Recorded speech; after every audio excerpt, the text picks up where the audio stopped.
What would you do if your entire empire was threatened in one single moment? How far would you go to defend your legacy? The courtroom was buzzing with tension as the case of the century unfolded.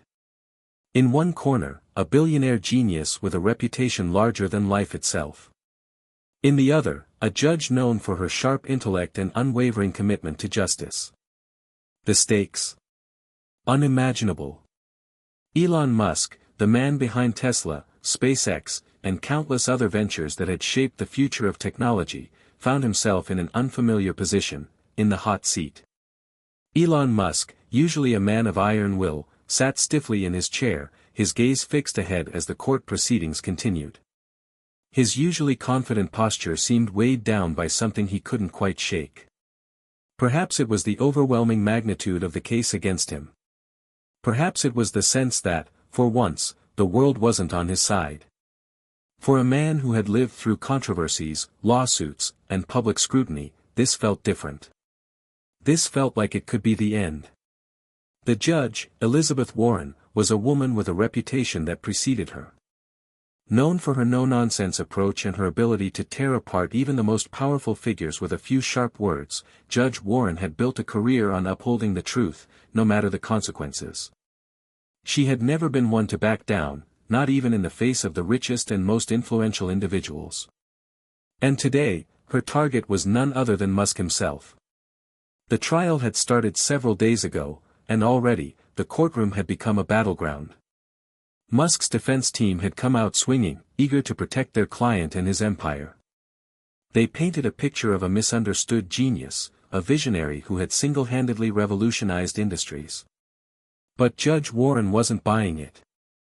She wasn't interested in narratives or grandstanding. She wanted the truth, plain and simple. And if that meant taking down a titan of the tech world, so be it. Mr. Musk, Judge Warren's voice broke through the murmur of the courtroom, her tone calm but authoritative. Please tell the court your side of the story. What do you have to say in your defense? Elon shifted in his seat. The weight of her gaze was palpable, like a spotlight trained on him, and for the first time in a long while, he felt exposed. He cleared his throat and stood slowly, adjusting his suit as if to regain a sense of control. He took a deep breath, his mind racing through 1,000 thoughts, but he knew one thing: this was his chance to salvage everything he had worked for. I'm here today because of a misunderstanding, Elon began, his voice steady but with a hint of frustration. I've dedicated my life to creating things that will change the world: Tesla, SpaceX, Neuralink. We are on the brink of breakthroughs that will redefine the future. But in the process, I've made decisions that some have disagreed with. And that's what this is about: opinions. It's not about fraud, it's not about any malicious intent. It's about people who want to see someone fall, and I'm their target. The courtroom fell silent as his words hung in the air. Some in the audience nodded in agreement, while others whispered among themselves, skeptical of the billionaire's claims. The judge, however, remained unmoved. Mr. Musk, we're not here to discuss your intentions, Judge Warren replied sharply. We're here to examine facts. Your actions that have led to significant losses for investors, customers, and employees, cannot be justified by good intentions alone. You are here to answer for those actions. Elon's jaw tightened. He had anticipated this, of course. The judge had never been one to entertain excuses. But still, he wasn't prepared for the onslaught of scrutiny that had come his way in the past few days. The more he listened to the testimonies, the more he realized just how much was at stake. His entire career, his reputation, the future of his companies, all of it could be torn apart in the coming days. And yet, he wasn't ready to admit defeat. The first day of the trial had been a whirlwind. His legal team had fought tooth and nail, trying to poke holes in the opposition's case. They had questioned the credibility of the whistleblower, who had accused Musk of making false claims about his company's financial standing. They had called out the media for sensationalizing the issue, painting Musk as a villain when, in reality, he had always been a visionary who dared to take risks. But the judge's questions had been relentless. Every piece of evidence presented by Musk's defense had been met with scrutiny. Every statement was dissected, and every claim was challenged. It became clear that the judge wasn't here to indulge Musk's narrative of success. She was here to get to the truth. And that truth, Musk feared, might not be in his favor. The second day had been even worse. As the prosecution brought forward a series of emails, phone records, and internal memos, Musk began to feel the walls closing in. There were moments when he thought he could still turn it around, but as the pieces of evidence mounted, he realized that things were slipping out of his control. Elon glanced over at his legal team, sitting at the defense table, their faces a mixture of concern and determination. They had been advising him to stay calm, to trust the process. But even they couldn't deny that the tide was turning. Musk had faced challenges before, but this was different. This time, it wasn't just about money. It was about his legacy, the very foundation of everything he had built. As the third day of the trial approached, the tension in the courtroom reached a fever pitch. Musk knew that the judge was preparing to deliver her verdict on the most crucial aspect of the case, whether he had intentionally misled investors and committed fraud. If the judge ruled against him, the consequences would be catastrophic. His companies could face massive fines, and his personal wealth could be wiped out. Even worse, the public trust in his ability to lead would be shattered beyond repair. But there was one thing Musk couldn't shake, the thought of his empire crumbling before his eyes. Could it really happen? Could a single legal battle undo everything he had worked for? As the gavel fell and the judge's eyes locked onto his, Elon Musk realized one harsh truth: this trial would change everything. And he wasn't sure if he was ready for it. The courtroom fell into a heavy silence, and for the first time, Musk felt truly vulnerable. Hit subscribe and leave a comment with where you're watching from. This story might just spark a new beginning. What's one thing that always pushes you forward, even when things get tough? Elon Musk wasn't always the larger-than-life figure the world knew today. Before Tesla, before SpaceX, and before the mind-bending visions of colonizing Mars, he was just a boy from Pretoria, South Africa. A young dreamer, fascinated by technology and science, who would one day set out to change the world, or so he thought. Born on June 28, 1971, Musk was raised in a family where intellect and ambition were highly valued. His father, Errol Musk, was an electromechanical engineer and a pilot, while his mother, May Musk, was a dietitian and a model. Despite his early access to education and resources, young Elon's childhood wasn't without challenges. He was often the target of bullies at school, partly due to his shy demeanor and his tendency to focus on his interests, like reading and computers. His mother once recalled that Elon was always the odd one out, never quite fitting into the molds of his peers. But it was this very isolation that would later serve as his fuel. While other kids were out playing sports or engaging in social activities, Musk was engrossed in books, teaching himself how to program at the age of 10, and dreaming up grand ideas. At age 12, he sold his first piece of software, a video game he had created called Blaster. It was small, a simple game with an old-school spaceship shooting aliens, but it sparked something in him, a belief that he could turn his ideas into tangible realities. Musk moved to Canada at 17 to attend Queen's University, a decision that would eventually lead him to the United States and the launch of his entrepreneurial career. At Queen's, he met people who would influence his way of thinking, pushing him further toward the tech world he was already enamored with.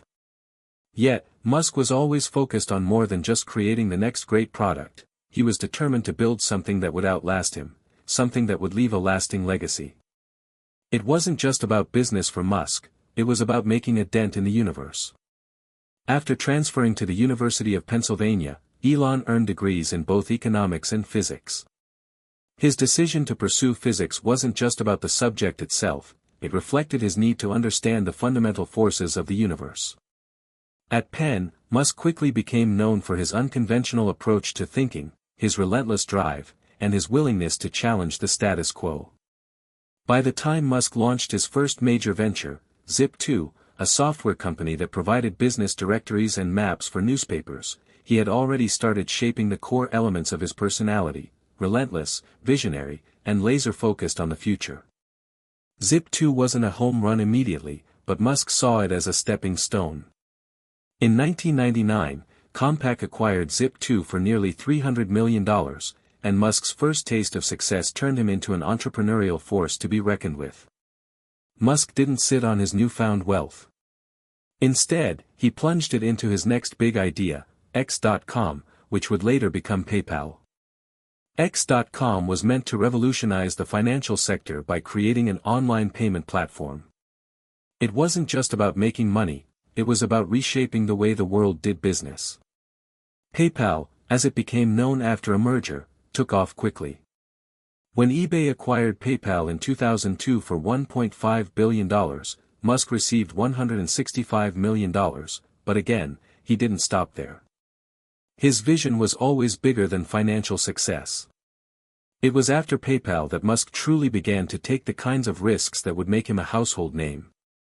Musk's next ventures, Tesla and SpaceX, were born out of his desire to solve the world's most pressing issues: sustainable energy and space exploration. These were not small goals. They were monumental ambitions, goals that would take years, even decades, to achieve. Tesla, which Musk joined in 2004, was initially a company focused on building electric cars, but Musk had bigger ideas. He wasn't just interested in electric vehicles, he wanted to create a world where cars were not only electric but also self-driving and fully autonomous. Tesla was his attempt to break the cycle of traditional fossil fuel-powered vehicles, to show that sustainability didn't have to mean sacrifice. He poured millions of his own money into Tesla when it was on the brink of collapse, believing that electric vehicles could change the world. And despite facing countless hurdles, he succeeded. Tesla became the dominant force in the electric vehicle market, pushing the industry toward a future that seemed unimaginable only a decade ago. Then there was SpaceX, founded by Musk in 2002 with the goal of reducing space transportation costs and enabling the colonization of Mars. Musk often spoke about his fear of humanity becoming a one-planet species, and his desire to ensure the survival of humanity by expanding to other planets. SpaceX's journey was far from smooth. Launch failures, financial difficulties, and doubts from the space community were constants. But Musk never wavered. SpaceX's eventual success in reducing the cost of space travel, developing reusable rockets, and successfully sending astronauts to the International Space Station marked a monumental shift in the aerospace industry. However, Musk's rise to the top wasn't without its controversies. Alongside his groundbreaking accomplishments were the scandalous moments that seemed to follow him. The infamous, funding-secured tweet, the market-moving comments, and his blunt opinions on everything from artificial intelligence to politics had a polarizing effect on the public. Musk was as much a symbol of innovation as he was of unpredictability and controversy. Musk's critics have always pointed to his management style, his social media antics, and his tendency to push the boundaries of what's legal or acceptable. Yet, for those who believed in him, his vision was undeniable. He was seen as the modern-day Tony Stark, eccentric, brilliant, and seemingly invincible. But now, sitting in the courtroom, surrounded by attorneys and staring down the formidable Judge Warren, Musk was no longer the unchallenged billionaire tech mogul. He was just another man facing the consequences of his actions. As the trial continued, the spotlight would increasingly shift from his professional achievements to his personal life. His reputation as a brilliant innovator was in jeopardy, and the very qualities that made him a visionary, his impulsiveness, his risk-taking, his unfiltered opinions, were now being scrutinized in ways they had never been before. And as the trial unfolded, Musk began to realize something more unsettling than any courtroom battle he'd ever faced before: his very identity as an entrepreneur was at stake. The third day of the trial dawned with a palpable sense of anticipation. Inside the courtroom, the air was thick with tension, the weight of what was at stake hanging heavily over everyone present.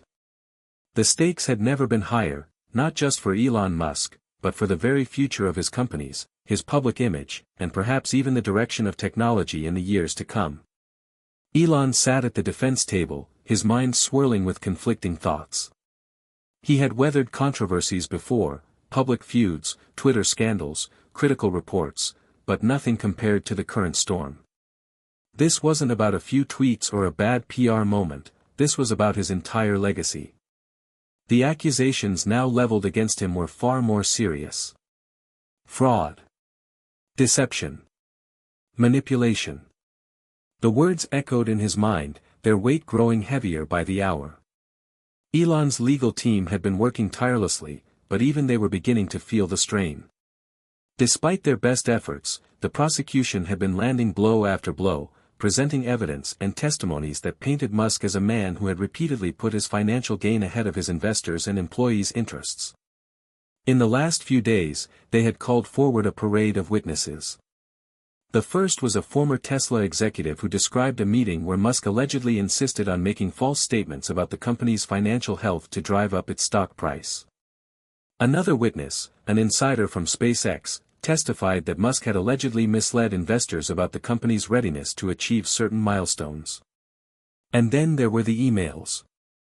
The damning emails from Musk himself, exchanged between him and key members of his team, where the language seemed to suggest an awareness of how Tesla's market valuation might not reflect the true state of the company.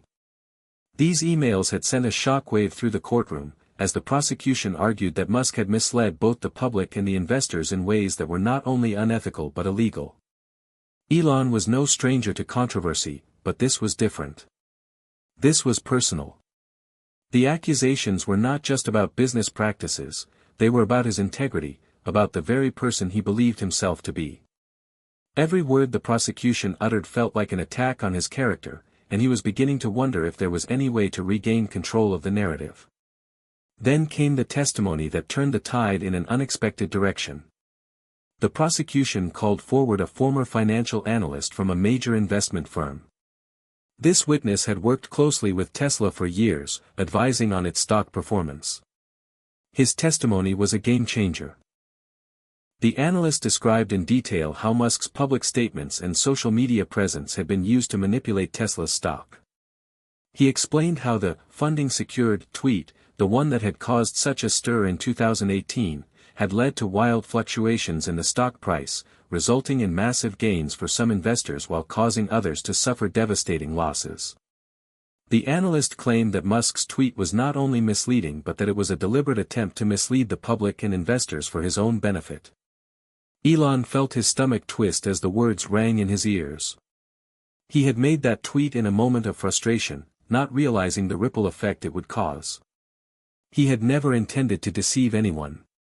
But the analyst's testimony painted a very different picture, a picture of a man who had used his influence to manipulate the stock market for his personal gain.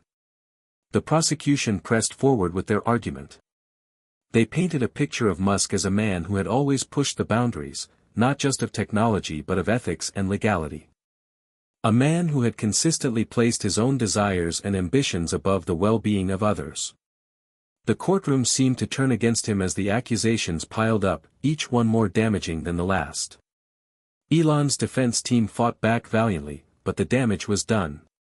The evidence was overwhelming, and the more the prosecution spoke, the more the weight of the accusation seemed to crush Musk's defense.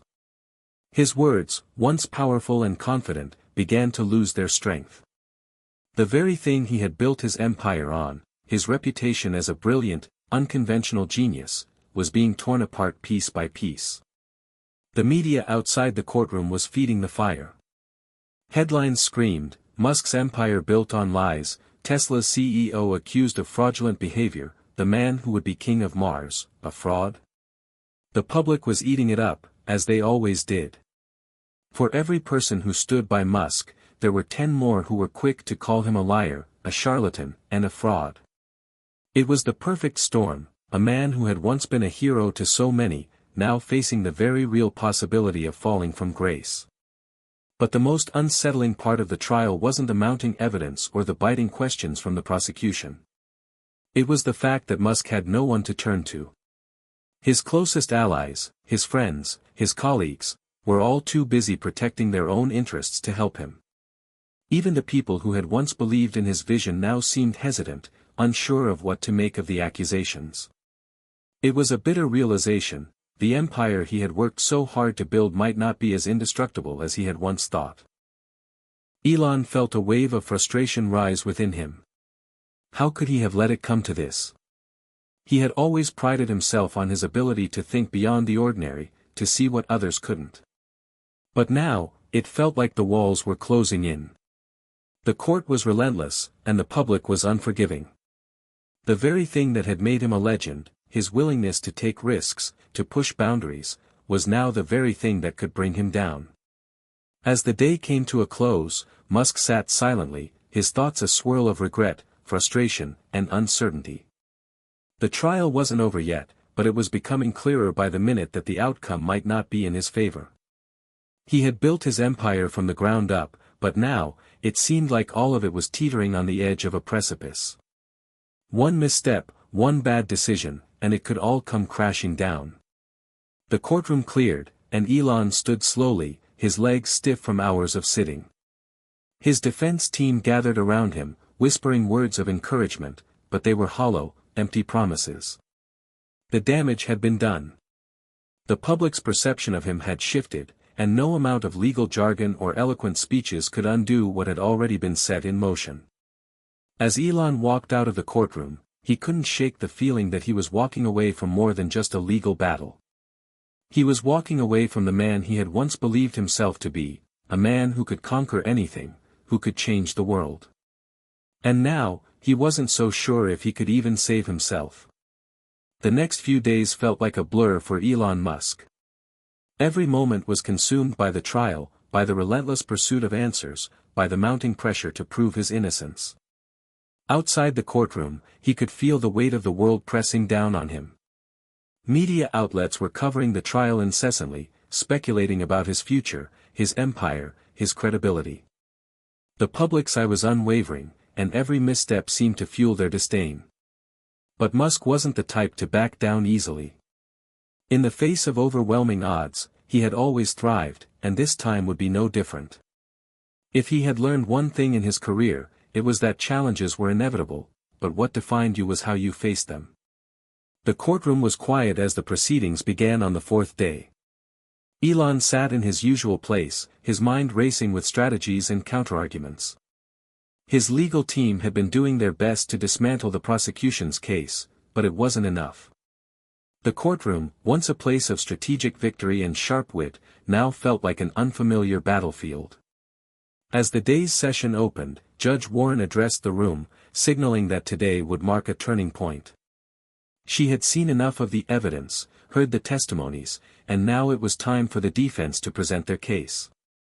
Elon knew this was his moment to make a stand, to take control of the narrative and regain the confidence of the jury, and, by extension, the world. His heart raced. This wasn't just a trial of legal arguments, this was a trial of character.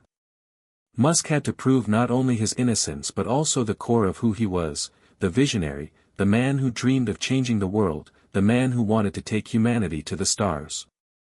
If he could show them that, then perhaps they would see that the man they were accusing of manipulation and fraud was also the same man who had created Tesla and SpaceX, the same man who had delivered on promises that seemed impossible. As Musk's attorney stood to begin the defense, Elon reflected on how far he had come. He thought back to the early days of Tesla when no one believed in the company's potential. Investors had laughed at the idea of electric cars being more than a niche market, a passing trend. They had called him crazy. And yet, here he was, facing the toughest challenge of his life, but still holding on to his belief that he could change things for the better. He had proved the doubters wrong before. He could do it again. Your Honor, ladies and gentlemen of the jury, began Musk's attorney, his voice steady and calm, the prosecution has painted a picture of Mr. Musk that is not only unfair, but unfounded. They've taken his words out of context, twisted his intentions, and accused him of things he never intended. Yes, Mr. Musk is a visionary. Yes, he pushes boundaries. But that does not make him a criminal. Elon's defense team worked tirelessly to dismantle the prosecution's case.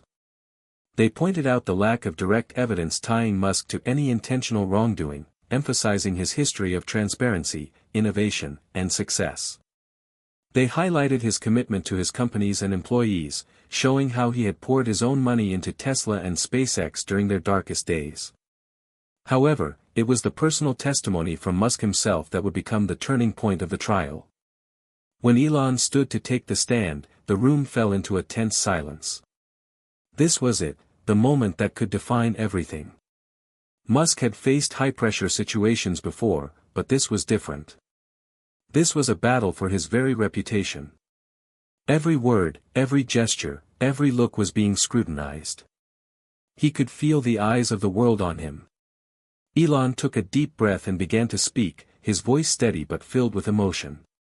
"Ladies and gentlemen of the jury, I'm not here to make excuses for myself. I've made mistakes, but I've never intentionally misled anyone. What I've always tried to do is push for the future, to make electric cars mainstream, to make space travel accessible, to show that we can solve the problems facing humanity. I've dedicated my life to these causes, and yes, I've taken risks. But sometimes, those risks don't pay off the way we hope." He paused, looking out at the jury, making eye contact with each person in the room. "When I tweeted funding secured, I was excited.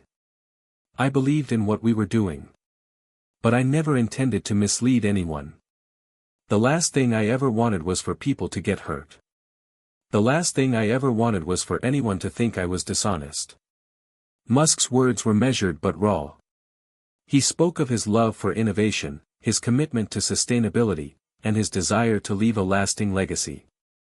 He talked about the sleepless nights spent working on Tesla's battery technology, the sacrifices made to make SpaceX a reality, and the pressures of being at the helm of multiple companies that seemed to defy the odds at every turn.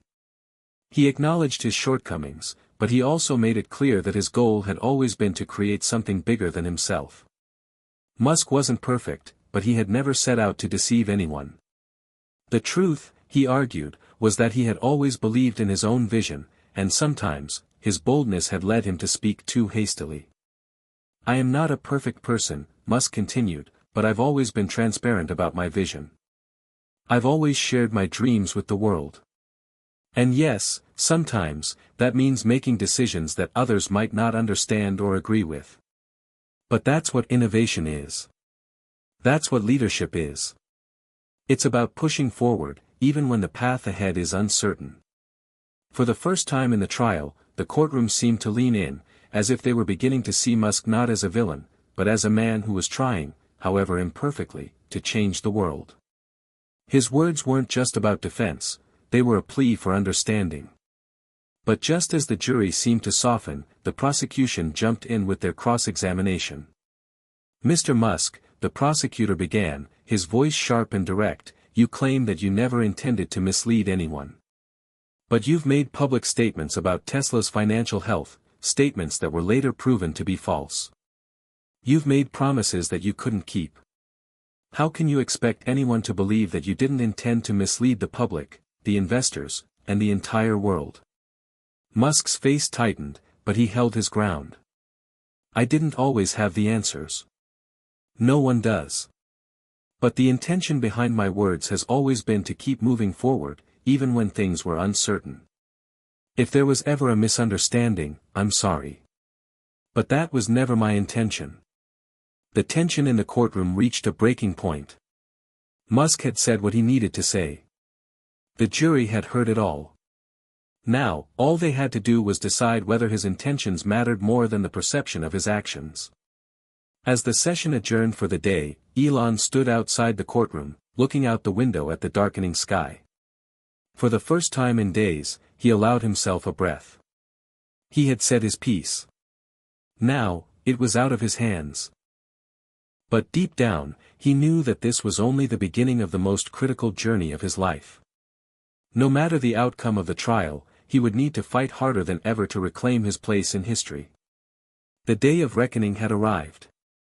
As the trial entered its final stages, the tension inside the courtroom reached a fever pitch. Elon Musk stood at the defense table, his body stiff with anticipation. Today, the world would learn whether the damage to his reputation could be undone, or if the accusations against him would seal his fate forever. The jury was already deliberating, their final judgment hanging in the balance. Outside the courtroom, the press buzzed incessantly. News outlets from around the world had set up their cameras, their reporters eagerly awaiting any new developments. Musk had once thrived in the public eye, but now, it felt like he was suffocating under the weight of it all. Every detail of his life, his decisions, his words, scrutinized under the harsh spotlight of public opinion. But no amount of media attention or courtroom drama could prepare him for what was coming next. Today, Elon Musk was about to face the one thing he had dreaded most, the emotional climax of this battle. The point at which the truth would either lift him to redemption or plunge him into irrelevance. It started with a surprise. The defense had expected to present their closing arguments and move forward with the case, but just as the session began, the judge made an unexpected announcement. "Mr. Musk," Judge Warren's voice rang out, "there's something else we need to address before closing statements. I've just received a new piece of evidence, an email thread from your personal account." The words hit Musk like a physical blow. He had worked so hard to control the narrative, to keep the trial focused on the things he could defend. Now, here was an email, presumably private, that could upend everything. The room fell into a hushed silence as the defense team quickly scrambled to process the revelation. Elon's heart pounded in his chest. How could this be happening? He'd made every effort to be transparent, to provide the court with all relevant information. But this email, a simple exchange, hidden in the back of his inbox, could be the smoking gun that the prosecution had been waiting for. Judge Warren signaled to the clerk, who swiftly pulled up the email on the screen. The room held its breath as the words appeared before everyone. The email was from several years ago, written by Musk himself. The subject line read, "Tesla Financials, Urgent Discussion." Musk's mind raced. He could already feel the weight of the words on his shoulders. In the email, he discussed ways to calibrate Tesla's financial outlook, using certain public statements to position the company more favorably to investors. It was clear that the message had been crafted with intent to influence market sentiment. Elon's stomach lurched. He had never thought the email would see the light of day. It had been a moment of weakness, a misguided attempt to ensure Tesla's survival when the company was struggling. But now, in the cold light of a courtroom, those decisions looked like clear manipulation. "Mr. Musk," the prosecutor's voice sliced through the silence, "this email suggests a deliberate attempt to deceive investors, does it not?" For a long moment, Elon stood frozen, the entire courtroom watching his every move. His mind was swirling, grappling with the crushing realization that the evidence was damning. The prosecution had him cornered, and there was no way to escape it. But then something changed. Instead of backing down, instead of trying to deflect or downplay the evidence, Elon lifted his chin. His eyes met the judge's, then the jury's. His voice, though shaky, rang clear and loud. "Yes," he said, pausing to let the words sink in. "That email is mine. And yes, it was a mistake. A huge mistake. But it was never about fraud or deceiving anyone, it was about trying to save a company that was on the brink of collapse. Tesla wasn't the juggernaut it is today. We were struggling. And in that moment, I thought that the only way we could survive was to make people believe in us. I thought that, if we could just get the investors to take us seriously, we could keep pushing forward. And maybe, just maybe, we could change the world." He took a deep breath, as if trying to steady himself against the emotional onslaught that followed his words. "Looking back, I see now that I was wrong. I let the pressure of the moment cloud my judgment. But I never wanted to hurt anyone. I never wanted to deceive anyone. I was just trying to keep the dream alive." The room was quiet now, the weight of Musk's words hanging in the air like a storm cloud. For the first time in the entire trial, Elon allowed himself to feel vulnerable, exposed. He had spent his entire career building a reputation as a visionary, a man who defied the odds and changed the course of history. But in this moment, none of that mattered. He was just a man, facing the consequences of his actions. The prosecution was silent, unsure of how to respond to the raw emotion and honesty that Musk had displayed. The defense team stood behind him, visibly shaken by his openness, but also impressed by his courage. This wasn't the Elon Musk they had expected, the calculated businessman who could outsmart anyone. This was the real man, a man who had made mistakes, but who had always believed in his vision.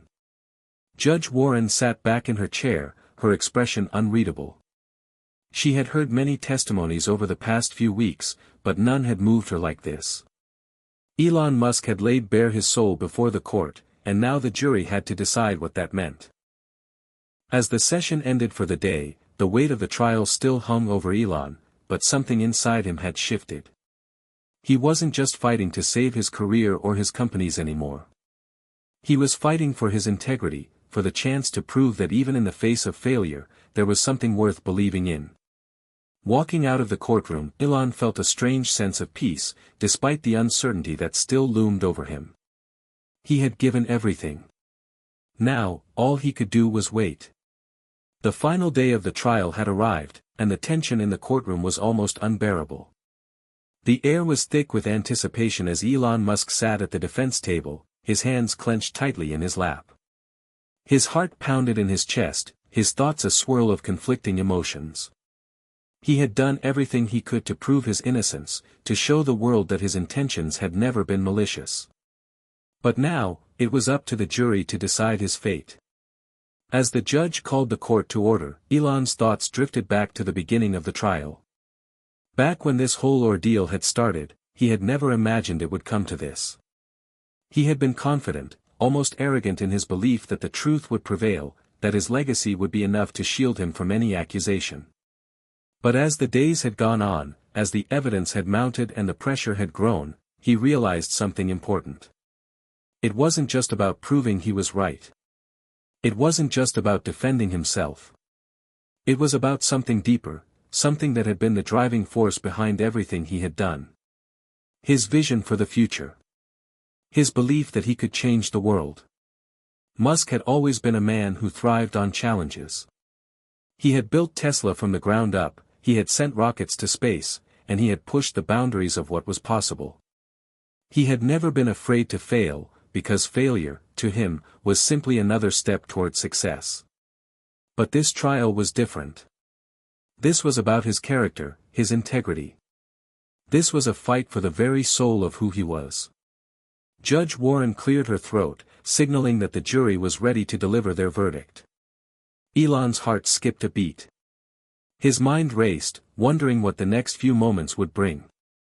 The courtroom was silent as the foreperson of the jury stood up and addressed the room. We, the jury, find the defendant, Mr. Elon Musk, not guilty of all charges. A wave of shock washed over the room. Elon could hardly believe the words he had just heard. Not guilty.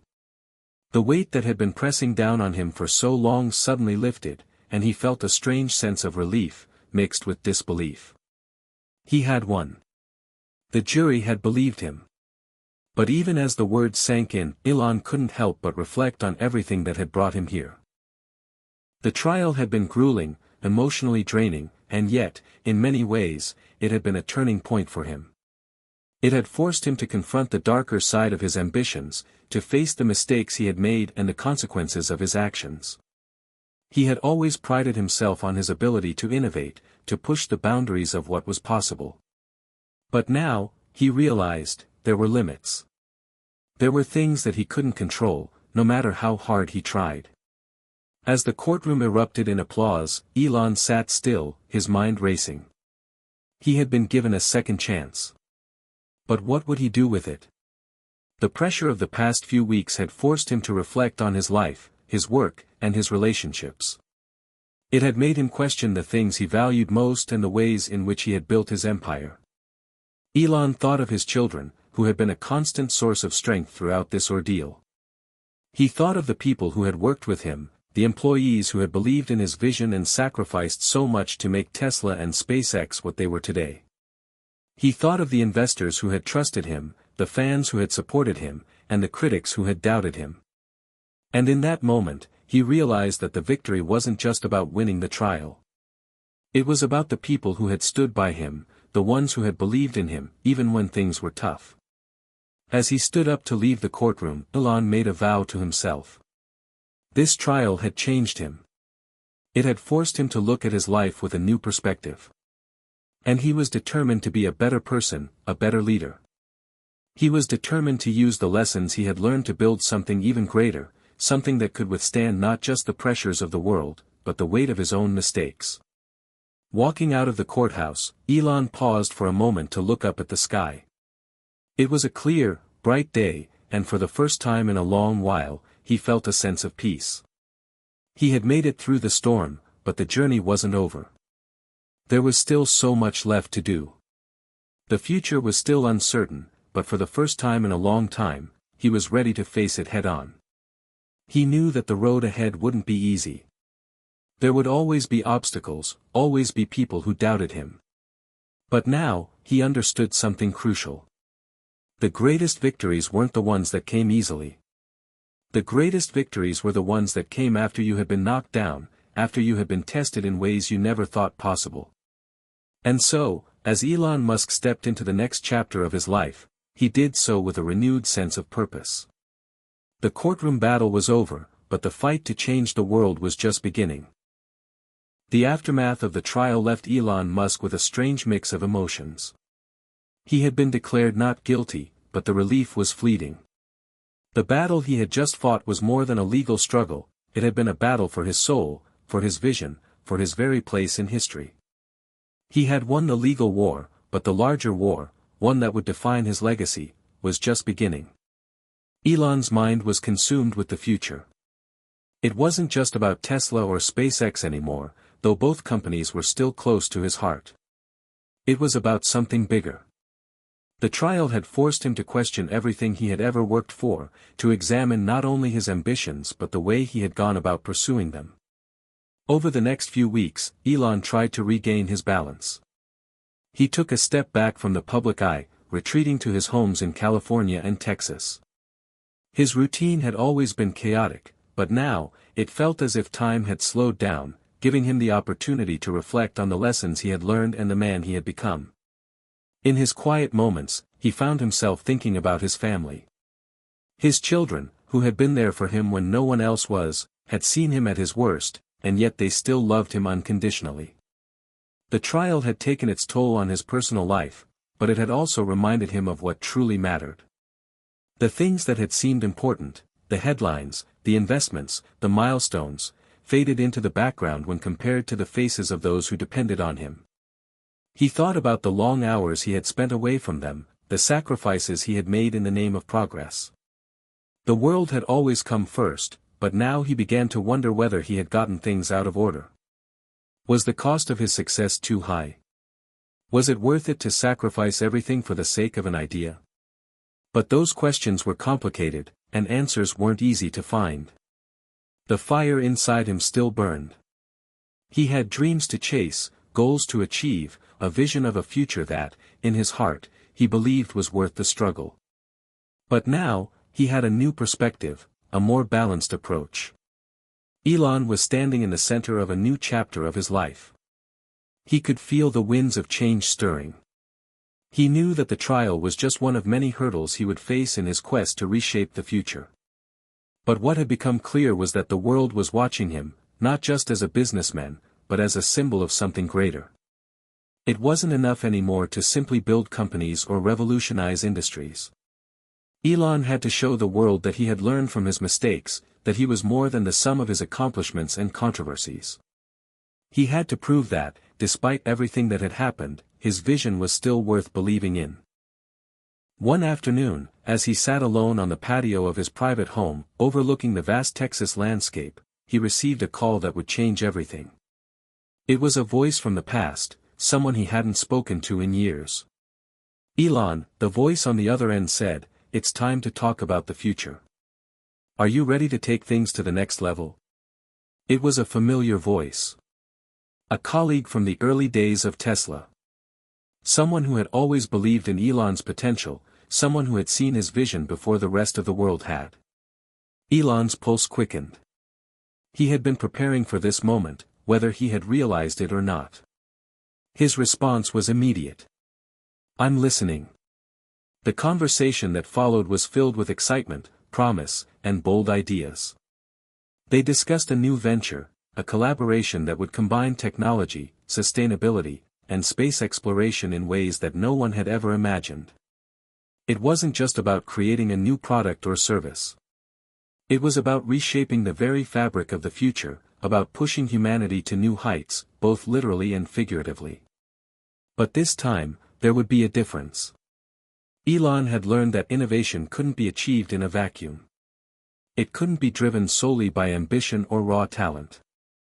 It needed to be fueled by something deeper, a sense of responsibility, a commitment to the people it would impact, and an understanding of the delicate balance between progress and humility.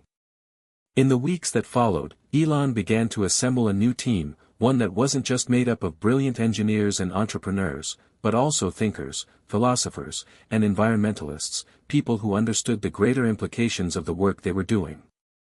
It wasn't just about building things that were fast, powerful, or profitable anymore. It was about creating solutions that would ensure a sustainable, equitable future for generations to come. As the months passed, Elon found himself reinvigorated. He poured his energy into the new project, devoting himself to the vision of a better world. His companies continued to thrive, but his focus had shifted. He wanted to create something lasting, something that would transcend his own legacy.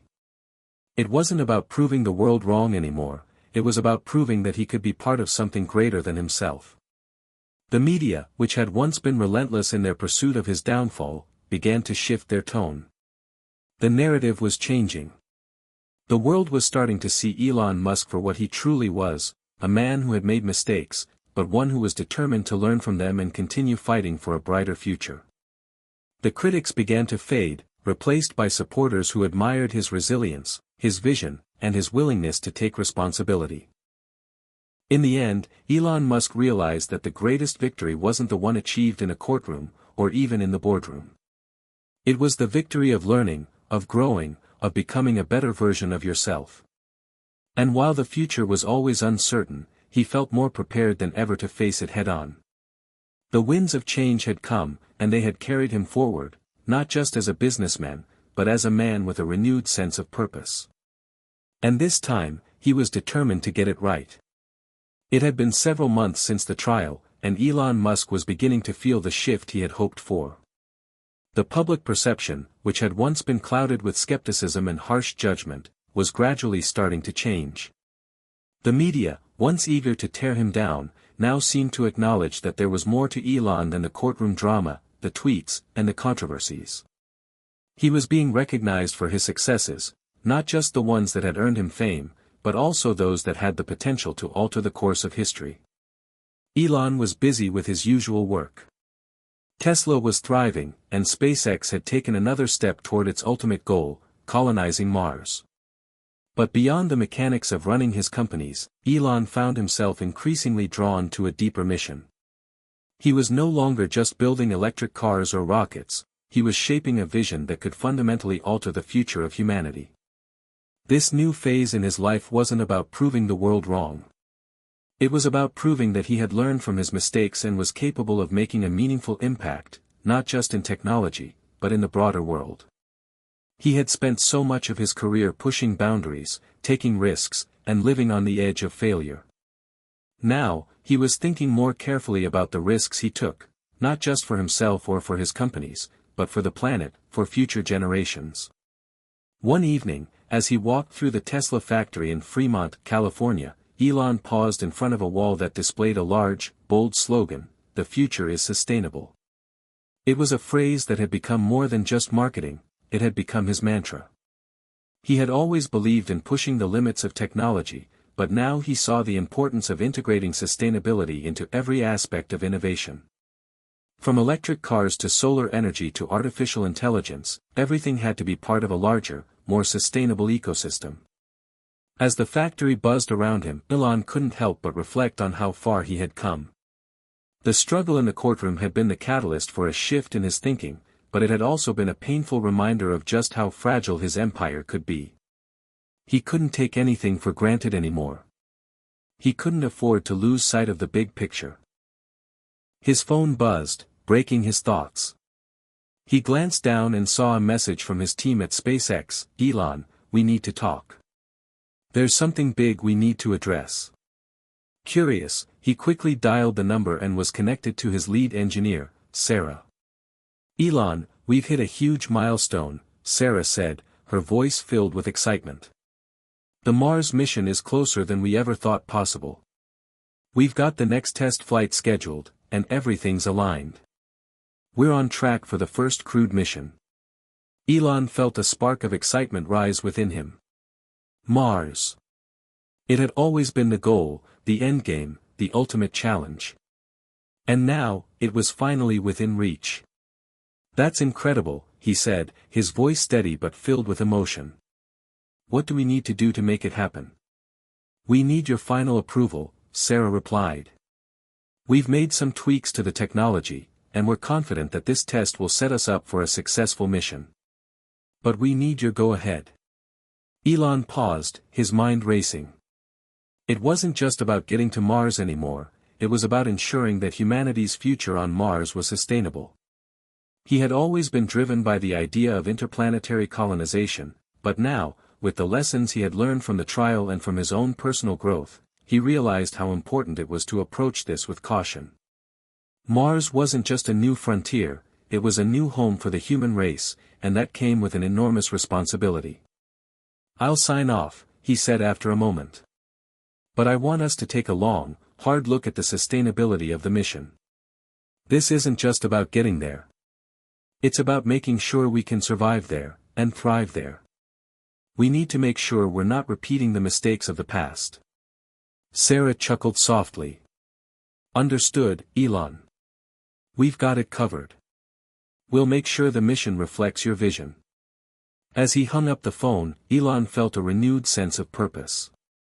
The road to Mars wasn't just about achieving the impossible, it was about creating a future that was worth living for. A future where humanity could thrive on a new planet, one that could become a model for sustainability, innovation, and collaboration. But the road to redemption wasn't just about space exploration or electric cars. It was also about healing the relationships he had damaged over the years. His personal life had suffered, and despite his achievements, there were people he had hurt along the way. Elon knew that to truly move forward, he needed to make amends, to build a stronger foundation with his family, his friends, and his colleagues. He made a call that evening to his ex-wife, Tallulah Riley, someone he had shared much of his life with. The relationship had been complex, filled with love, but also conflict. They hadn't spoken much since their divorce, but Elon knew that now was the time to reach out. Hi, Tallulah, Elon began, his voice calm but sincere. I know we've been through a lot, and I've made my share of mistakes, but I wanted to check in with you. I've been doing a lot of thinking, and I realize I've been so caught up in everything else that I've neglected the people who matter most. There was a pause on the other end of the line. Elon, Tallulah said softly, I've always cared about you, and I know you've been going through a lot. It's good to hear you say that. They talked for hours, catching up on each other's lives and reflecting on their past. It wasn't a magical reconciliation, but it was a step toward healing. Elon realized that, like the companies he built, relationships required nurturing, care, and constant effort. There was no easy fix, but the willingness to try was a beginning. As he hung up the phone, a sense of peace settled over him. The road ahead was still uncertain, but he knew that he was on the right path. Redemption, he understood, wasn't about erasing the past. It was about learning from it, growing from it, and using it to shape a better future. For himself, for his family, and for the world. And so, as Elon Musk sat back in his chair, looking out at the stars, he knew that he had a long road ahead of him. But he was no longer afraid of it. He had faced his demons, weathered the storm, and emerged stronger than ever. The future was still waiting, and he was ready for whatever came next. Elon Musk stood at the launch pad, his hands buried deep in his jacket pockets as he watched the SpaceX team finalize preparations for their next big mission. The towering Falcon Heavy rocket loomed in front of him, a symbol of human ambition. This was no ordinary test flight. This was the beginning of something monumental, the first crewed mission to Mars. A mission that would change the course of history. He had always been captivated by space, by the infinite possibilities that lay beyond Earth. But now, the reality of this mission was setting in. It wasn't just about reaching Mars. It was about humanity's future. And with the eyes of the world on him, Elon felt the weight of the responsibility pressing on his shoulders. But this wasn't the only battle he was facing. There was something far more personal, something that weighed on him in ways that rockets and electric cars never could. His legacy had always been defined by his ambition, his ability to take on the impossible. Yet, after the trial and the months of reflection, Elon was coming to terms with the fact that his ambition had often come at a great personal cost. He had sacrificed relationships, time, and sometimes his own peace of mind, all for the sake of a future that seemed distant, even elusive. As the countdown clock ticked down, Elon thought back to his conversation with Tallulah Riley. Reconnecting with her, even in a small way, had been a turning point for him. He realized how much of his life had been spent looking forward, always chasing the next big thing, that he had neglected the relationships that truly mattered. It was a lesson that had taken him years to learn, and the consequences of not learning it had been evident in his personal life. Elon's phone buzzed in his pocket, pulling him from his thoughts. He glanced at the screen. It was a message from Kimball, his brother. Kimball had always been the one to challenge Elon, to offer a different perspective, even when it wasn't what Elon wanted to hear. "You ready for this, bro? Not just the flight, but everything that comes after. The real journey starts now." Elon smiled faintly. Kimball had a way of putting things into perspective.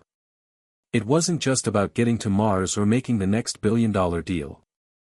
The real journey was in understanding the impact his work would have, not just on technology, but on humanity as a whole. He stared up at the rocket once more. The team had worked tirelessly for years, and now, they were on the verge of a historic moment. SpaceX wasn't just sending people to Mars, it was creating a pathway for the future of civilization. Elon had always believed that humanity needed to become a multiplanetary species. But it was becoming clear to him that this wasn't just about escaping Earth's troubles, it was about making sure that the future, wherever it was sustainable, just, and worth living for.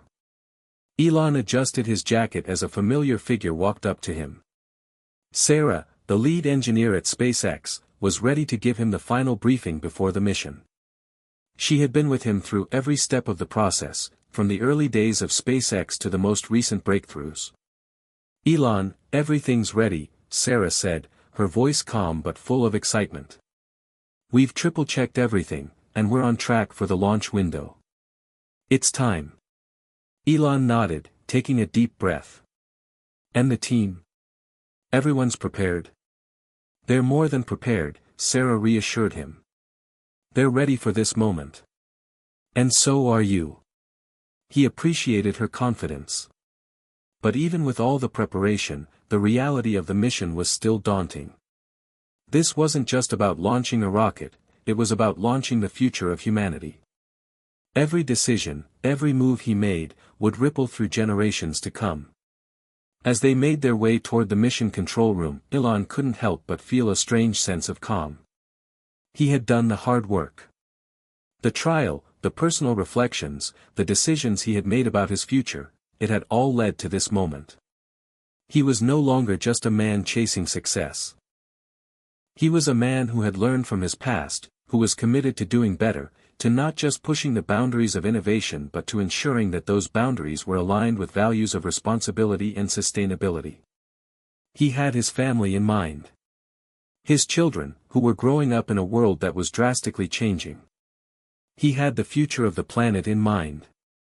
Earth was facing unprecedented challenges, and the race to space wasn't just about exploration, it was about securing the survival of the human race.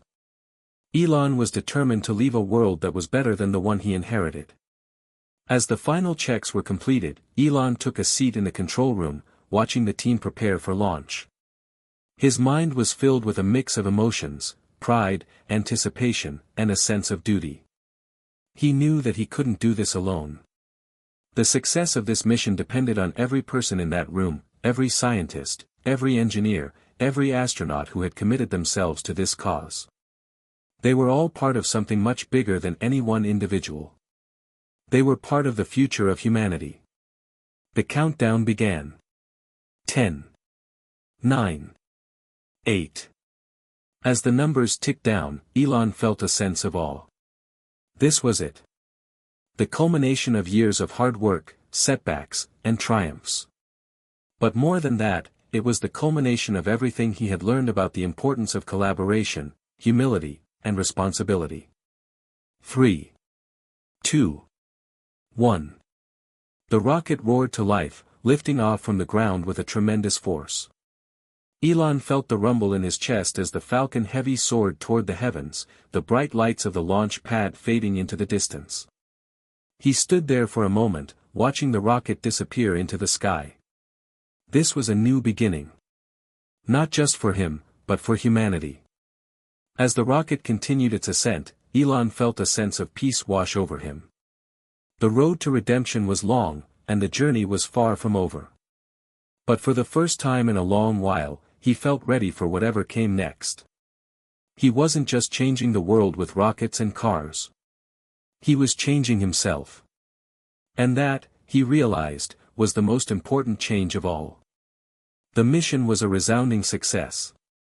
The Falcon Heavy had made its way into orbit with no issues, and the astronauts aboard the spacecraft were on their way to Mars. The world watched in awe as Elon Musk's vision for the future unfolded before their eyes. The headlines praised his achievements, and the media, once his harshest critics, now hailed him as a visionary. It seemed like the impossible had become reality. Yet, despite the elation of the successful mission, Elon couldn't shake the nagging feeling that something was missing. In the days following the launch, as SpaceX basked in the glow of global recognition, Elon found himself alone in his office, staring out the window at the busy streets of Los Angeles below. The success of the mission was monumental, yes, but it hadn't filled the emptiness he sometimes felt inside. There was a subtle tension between what he had achieved and the personal cost it had come with. Elon had always operated in extremes, either pushing the boundaries of technology or immersing himself in the pursuit of his latest dream. But what about the human side of his journey? What about the relationships he had sacrificed, the moments he had let slip by because he was too focused on his goals? He had been so driven by the desire to change the world that he had neglected the very things that made life worth living: connection, love, and family. A soft knock at the door interrupted his thoughts. Elon turned to see his younger brother, Kimball, standing in the doorway. Kimball was one of the few people in Elon's life who could challenge him without hesitation. They had grown up together, driven by the same relentless curiosity, but it was Kimball who had always been the more grounded of the two. "Mind if I come in?" Kimball asked, his voice laced with the casual warmth that had always characterized their relationship. "Of course, Kimball. What's up?" Kimball entered and sat down across from Elon. There was a long pause before he spoke. "Elon, I've been thinking," he began slowly. "The Mars mission was incredible, don't get me wrong. But you're starting to get caught up in this vision. The grand plan. And I get it, I do. But what about the now?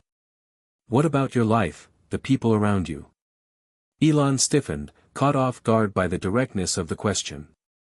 "I'm doing this for the future, Kimball. I'm not just thinking about today. I'm thinking about humanity's future. This mission, this company, it's all part of something bigger." Kimball leaned forward. "I know that, Elon. But it can't just be about the future.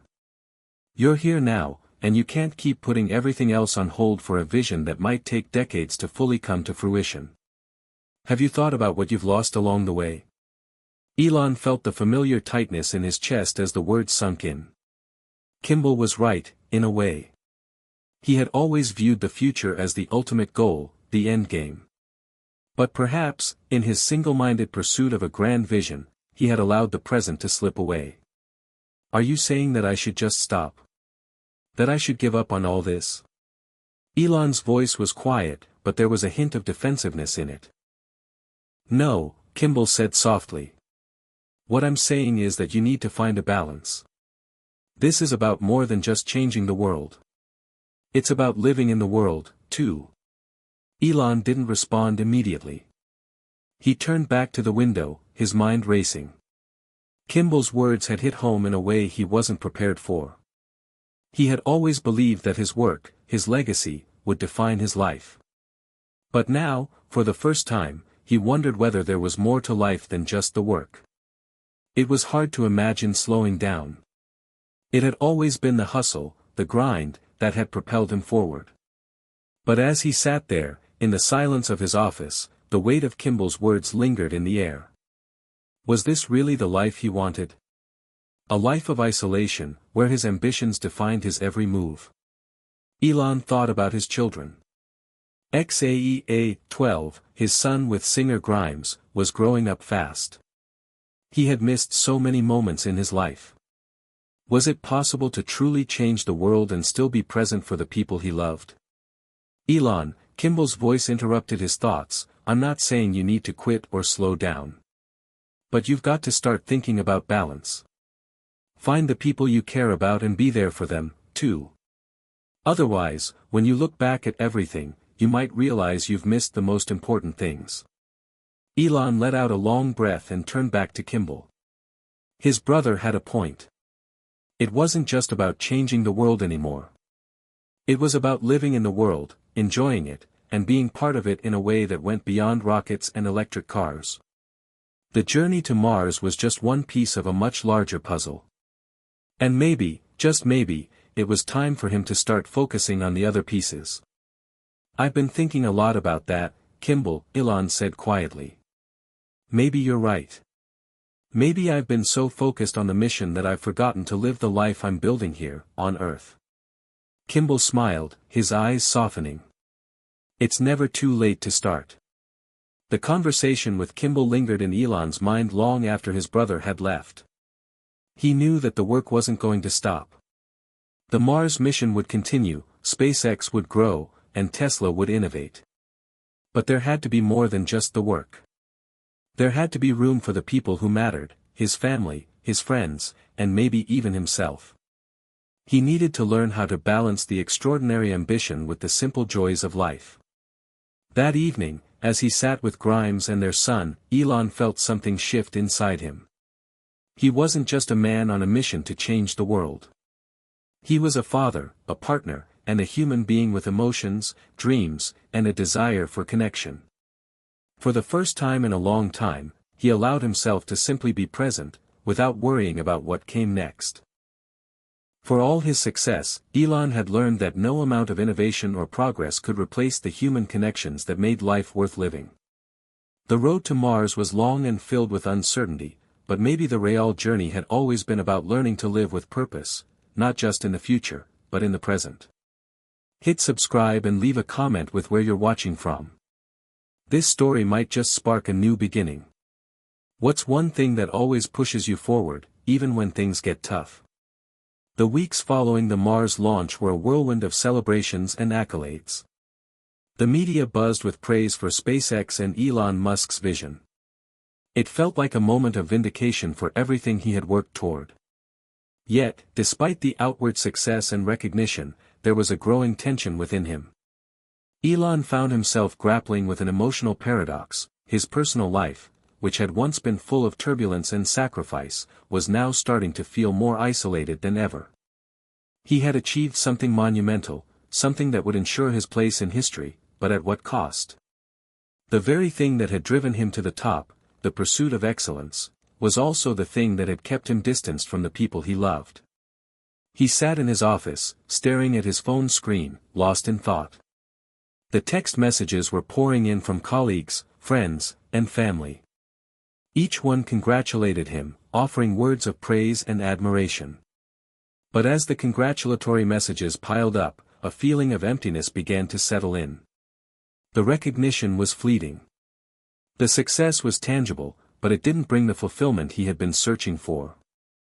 There were times when Elon wondered if he had made the right choice. Was it worth it? Was the price of progress too high? He had spent years building an empire, but at times, it felt like he had built it alone. He had told himself that his work would speak for itself, that the legacy he was creating would be enough to justify the personal sacrifices. But deep down, a part of him wondered if that legacy would be enough to fill the void he had inside. Would anyone truly understand the man behind the headlines? Would anyone see the complexity of his choices, the personal toll that came with each success? The reflection was interrupted by a knock at the door. Elon turned to see Sarah, the lead engineer at SpaceX, standing in the doorway. Her face was serious, and her body language seemed different from the usual confident energy she carried. "Can we talk?" Sarah asked, stepping into the room without waiting for a response. "It's about the next phase of the Mars mission." Elon nodded, sensing that this wasn't just another update on the technical progress. There was something more to her tone. "What's going on, Sarah?" he asked, his voice carrying a mix of curiosity and concern. "We've hit a few challenges," Sarah began, sitting across from him. "The Mars mission is progressing, but we've run into some unexpected technical issues with the propulsion system. It's nothing catastrophic, but it could delay things. We might need to delay the next launch window, and that could have implications on our timeline for getting the first humans to Mars." Elon leaned forward, a familiar weight settling on his chest. "What kind of delays are we talking about?" "We're still working on it, but it could take several months to resolve. We need to make sure everything is functioning at full capacity before sending people on such a long journey. We can't afford to make any mistakes." Elon let out a long sigh, running a hand through his hair. The pressure of perfection had always been his driving force, but hearing that something was off, something outside of his control, reminded him just how fragile the mission was.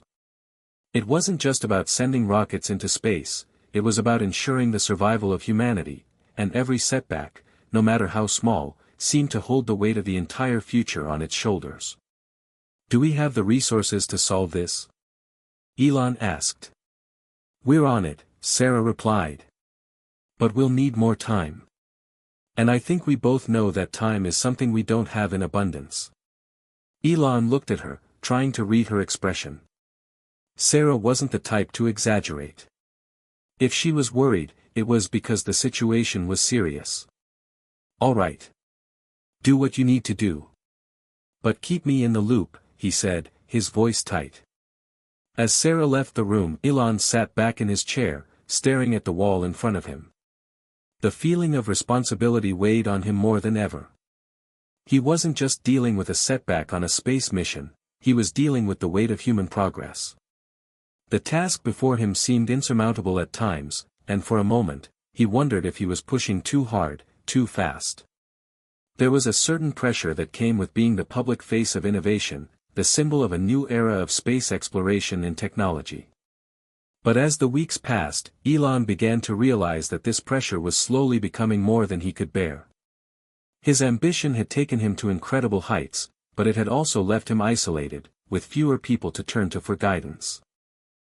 He thought about his conversation with Kimball, the words about balance still echoing in his mind. Was he trying to do too much at once? Was he chasing a dream that was too big, too out of reach for any one person to accomplish? Elon had always prided himself on his ability to think big, to tackle the impossible. But there was a part of him now that began to question whether he had sacrificed too much along the way. As the days passed, Elon continued to pour his energy into the mission. There were meetings to attend, engineers to consult, and new technologies to implement. Yet, with each passing moment, he felt more disconnected from the people around him. His own reflection seemed distant and unfamiliar, like someone he barely recognized.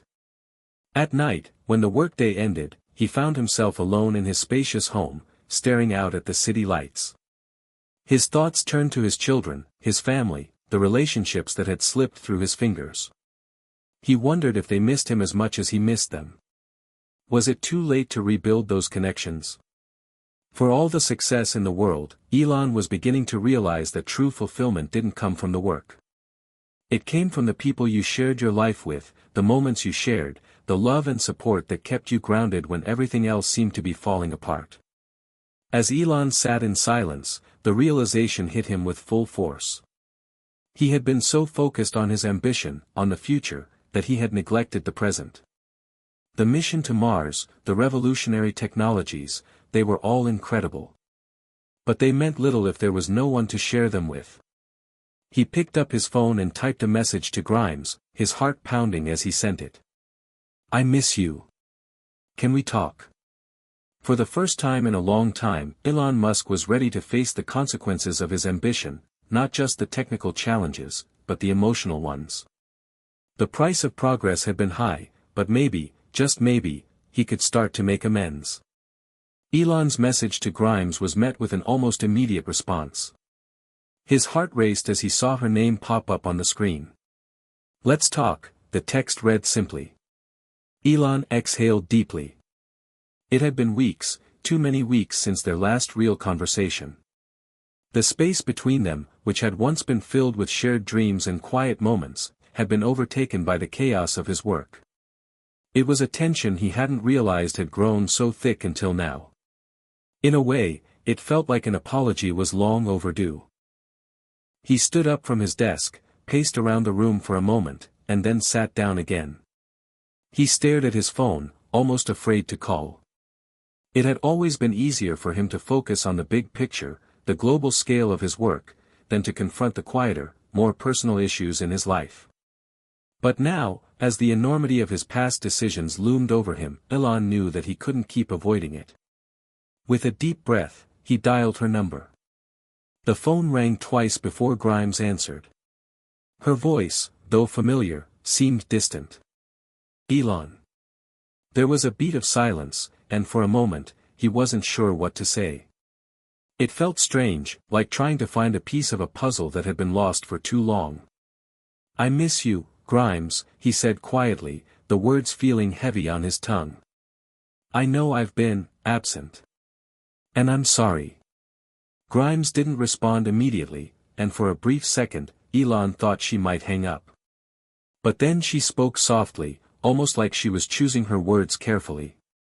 "You've been gone, Elon," she said. "I know you're doing incredible things, things that will change the world.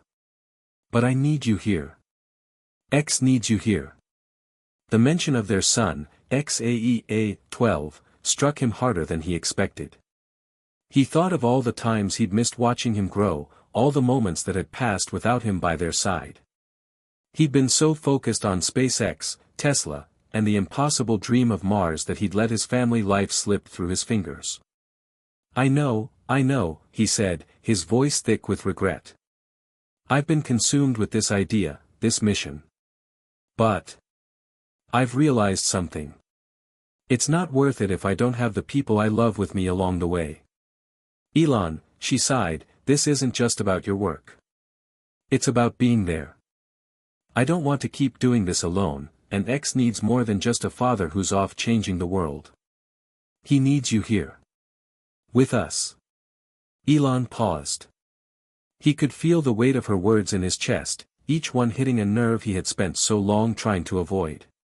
The last thing he wanted was for her to feel alone, to feel like he wasn't there when she needed him most. "I'm sorry," he whispered. "I've been so focused on the future that I've ignored the present. I've taken it all for granted." There was a long pause before Grimes spoke again. "Elon, I know you want to do big things. I know you're trying to save humanity, but you can't do it alone. You can't change the world if you're not even present for your own world." Her words cut deep. They weren't harsh, but they carried the weight of truth. For so long, he had built his life around the pursuit of something monumental, something that would make him immortal in the eyes of history. But now, he realized, he had neglected the people who had loved him through it all, the people who had stood by him when he wasn't looking. "I hear you, Grimes," Elon said, his voice barely above a whisper. "I want to be here. I want to be with you and X. I've let the work take over, and I've neglected everything else that matters." Grimes was silent for a moment, as though weighing his words. When she spoke again, her voice softened. I don't need you to stop what you're doing, Elon. I know how much this means to you. But I need you to find a way to be here with us. To show up, not just for the big moments, but for the small ones, too. He felt a surge of emotion, regret, guilt, but also hope. Hope that it wasn't too late, that they hadn't drifted too far apart for him to rebuild what they once had. I will, he promised. I'll find a way. I don't want to lose this. I don't want to lose us. Grimes was quiet again, and Elon could hear the faint sound of X's laughter in the background. It was a sound that made his heart swell and ache all at once. All right, she said finally, her voice softening. Let's take it one day at a time. We're here, when you're ready. Elon sat there, staring at the screen of his phone, the weight of the conversation hanging in the air. For the first time in a long while, he felt like he had something more important to focus on than just rockets and machines. He had a family, a son who was growing up without him, a partner who loved him despite everything. He couldn't keep hiding behind his work, not anymore. As the days went by, Elon worked hard to keep his promise. He made more time for Grimes and X, taking small steps toward repairing the emotional distance that had crept between them. It wasn't easy, he still had the weight of his mission to Mars pressing down on him, but he started to prioritize the present. He started to show up, even for the smallest moments. Whether it was helping X with his toys or spending quiet evenings with Grimes, Elon began to rebuild the personal life he had neglected for so long. But deep down, he knew this wasn't the end. The path to redemption was never linear. There would still be challenges, both in his work and his relationships. But for the first time, Elon Musk understood that balance didn't just mean finding time between work and home. It meant learning to live fully, to embrace both the dreams and the realities of life. It was a lesson that would take time to fully internalize, but he was finally willing to begin. Elon's newfound commitment to his personal life didn't erase the pressures of the outside world. If anything, it added a new layer of complexity. Balancing family, ambition, and the unrelenting demands of SpaceX and Tesla was like trying to juggle fireballs. As much as he tried to give time to Grimes and X, he still felt the gravitational pull of his professional responsibilities. The next big hurdle came quickly. SpaceX's Mars mission was encountering a technical problem that could jeopardize the timeline they had so carefully laid out. The propulsion system that was supposed to carry the crew to Mars was experiencing delays in its testing phase. It wasn't a fatal flaw, but it was significant enough to throw off their entire schedule. In the middle of another long day filled with troubleshooting, meetings, and constant calls from his engineers, Elon found himself in his office late one evening. His head was pounding from the relentless pressure, and the weight of both his professional and personal commitments was starting to take its toll. The ping of a new message broke his concentration. It was from Sarah. "Need you in the lab now. Urgent. We need to talk about the propulsion system." Elon's pulse quickened. The urgency in Sarah's words was never something to be taken lightly. He grabbed his jacket and headed straight for the lab, his mind racing. As much as he wanted to focus on his family, the mission to Mars was his dream, and he knew it couldn't be put on hold indefinitely. When he arrived, Sarah was already waiting. Her face was lit by the soft glow of the lab's overhead lights, but the intensity in her eyes reflected the urgency of the situation. "Elon, the testing is failing. We can't get the propulsion system to work within the necessary parameters. If we don't fix this, we're looking at a significant delay, months, maybe even a year." Elon stepped up to the console, reviewing the data scrolling across the screen. His engineers had worked tirelessly on this, and he knew how much was riding on their success. The implications of failure were too great to consider. "How bad is it?" Elon asked, his voice steady despite the whirlwind of thoughts racing through his mind. "We're at a breaking point. If we don't figure this out soon, the Mars mission will be postponed. It's not just about us, it's about the whole space exploration community. If we don't succeed, others may lose confidence in our ability to push the envelope." Elon clenched his fists, staring at the display in front of him. The pressure was unlike anything he had faced before. This wasn't just about SpaceX anymore. It wasn't just about reaching Mars. It was about the future of humanity, and the chance to prove that space exploration was within humanity's grasp. He exhaled slowly, trying to calm the chaos in his mind. We can fix this. We always find a way. Sarah hesitated before continuing, her eyes narrowing.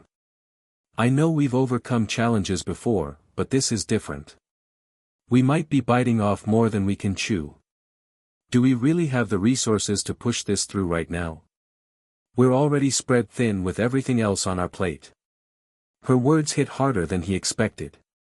For the first time, Elon felt doubt creeping in. Was he doing too much? He had built SpaceX into a juggernaut, but could he really change the future of humanity while sacrificing everything else? We'll make it work, Elon said finally, though his voice lacked the certainty it usually carried. Get the team on it. I'll call in a few favors. We'll solve this. But as he left the lab that night, Elon couldn't shake the feeling that he was walking a dangerous line. His professional life was at its peak, yet everything else in his life seemed to be unraveling. The next morning, he found himself again staring at his phone screen, this time not in the lab, but at his desk. A text from Grimes was waiting for him. X wants to see you today. Please come home early. Elon's heart sank. He had promised to be there for Grimes and their son. And yet, the Mars mission was consuming him, leaving little room for anything else. As much as he wanted to be with them, he knew that this mission, this project, was his legacy. The fear of failure loomed larger than anything else. He typed back quickly. I'll be home in time for dinner. I promise. It was a weak promise, one he wasn't sure he could keep. The hours seemed to drag on as Elon tried to balance the two worlds that had collided in his life. Every moment in the lab felt like a race against time. He found himself torn between his commitment to his work and his desire to fix things at home. As the evening approached, Elon finally left SpaceX and headed back to his home, feeling the exhaustion weigh heavily on his shoulders. But when he walked through the door, it was like a floodgate opened. X was sitting on the floor, his little hands playing with his toys, while Grimes sat on the couch, quietly watching him. Seeing them both made something shift inside Elon. For the first time in days, he felt a warmth in his chest. It was as if the external pressures of the world, his mission, his empire, faded into the background. There was something simple, something pure, about this moment. Hey, X, Elon said softly, bending down to pick up his son. X giggled, reaching for him, and it felt like the weight of the world lifted, if only for a second. Grimes looked up at him, her expression soft but unreadable. How was the lab? Elon sat down next to her, holding X in his lap.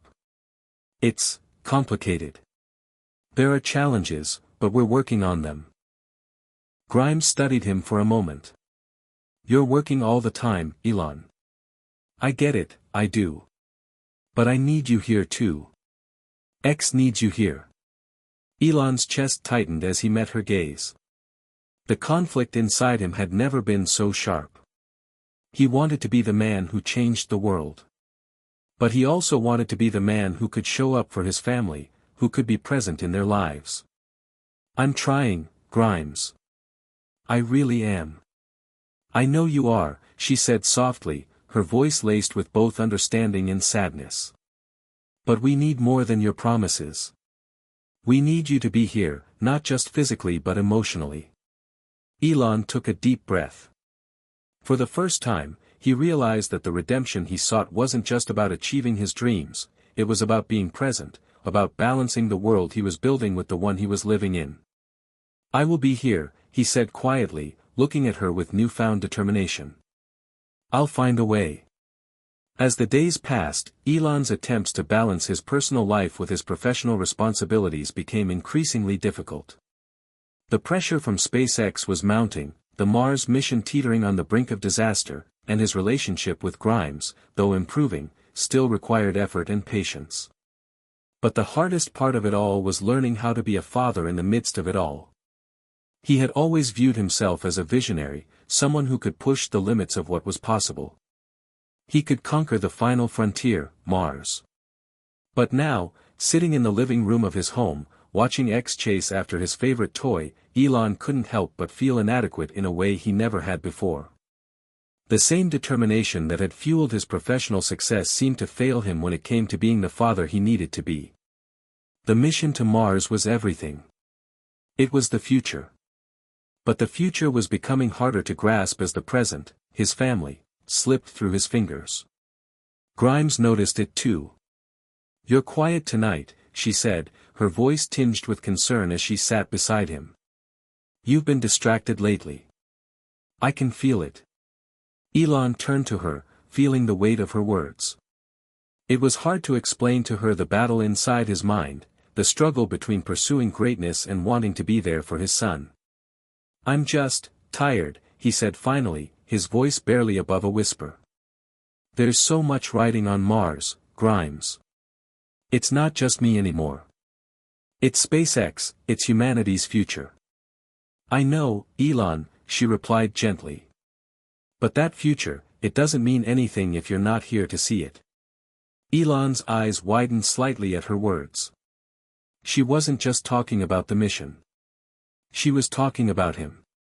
She was talking about the present, about what really mattered. "I am here," he said, his voice low, almost defensive. "I'm trying, Grimes. I'm trying to do both." She gave him a soft, almost sad smile. "But are you? Or are you just trying to keep up with a dream that's bigger than any of us?" Her question cut through him. Was he really there? Was he truly present? Or was he simply fooling himself into thinking that his work could justify the sacrifices he was making at home? The doubt began to creep in. That night, after X had gone to bed and the house was quiet, Elon found himself sitting in the study, staring at his phone. He had a new message, this one from his lead engineer at SpaceX. "We need you in the lab, Elon. The test results are in, and it's not looking good. If we don't make adjustments fast, we'll miss the next launch window. I know you're dealing with a lot, but we need you here." Elon stared at the message for a long time. The urgency was palpable, and the weight of responsibility on his shoulders was overwhelming. The dream of colonizing Mars was on the line, and he could already feel the world watching, waiting for his next move. But then, his mind wandered to Grimes and X. They needed him too. His phone buzzed again, this time with a text from Grimes. "I'm here. We're waiting. Will you be home for dinner?" The question hung in the air like a test. Would he choose the mission or his family? Would he abandon his dream, or would he sacrifice the dream for the sake of the ones who loved him? He stood up abruptly, running a hand through his hair as he paced the room. This was his moment. The moment that would define not just his career, but his life. And then, something clicked. The answer wasn't a choice between Mars and his family. It was about finding balance, learning to live in both worlds, not as a leader who was torn between them, but as a man who could integrate them. His phone buzzed again. "Elon, we need you. This is the biggest test of our careers. Don't walk away now." He took a deep breath, thinking. In that moment, he made a decision that would change everything. Elon typed a reply to his team at SpaceX. "I'll be there tomorrow. But I need the team to keep working while I'm gone. Trust me, this can wait for one more day. The real test is in keeping our humanity intact while we pursue the stars." He set his phone down, feeling the weight of the decision settle into his chest. It wasn't an easy one, but it was the right one. The next evening, Elon came home on time. Grimes was surprised but pleased to see him at the dinner table, helping X eat his meal. The small moments, the ones that didn't feel like achievements, were now the ones he treasured most. After dinner, they spent the evening together, with X in his lap and Grimes beside him, as they watched old videos of X's first words, his first steps. In that moment, Elon realized how much he had missed, the laughter, the simple joy of being a family. He had been so consumed with the grandiosity of his vision for the future that he had overlooked the present, the most precious part of his life. Later, as X went to bed and the house settled into its quiet routine, Grimes turned to Elon. "I'm proud of you," she said softly. "You made the right choice tonight." Elon smiled, a genuine smile that reached his eyes. "It wasn't easy. But it was the right one." She kissed him on the cheek. "I know. And I'm glad you're here." Elon leaned back in his chair, his mind racing with the challenges ahead. But for the first time in a long while, he didn't feel the weight of the world crushing him. The future would still be there when he was ready. But the present, this moment, with his family, was something he couldn't let slip away. The next day, he returned to SpaceX, ready to face the challenge that awaited him. But this time, he approached it with a renewed sense of purpose, not just for the mission, but for the people he loved. He had finally found the balance he'd been searching for. The next few weeks proved to be a turning point for Elon. After the quiet revelation of balance, he dove back into his work with a renewed focus. His time with Grimes and X had given him clarity, but the pressure of SpaceX and Tesla's challenges loomed larger than ever. It wasn't just about the Mars mission anymore, it was the entire future of humanity that he was up against.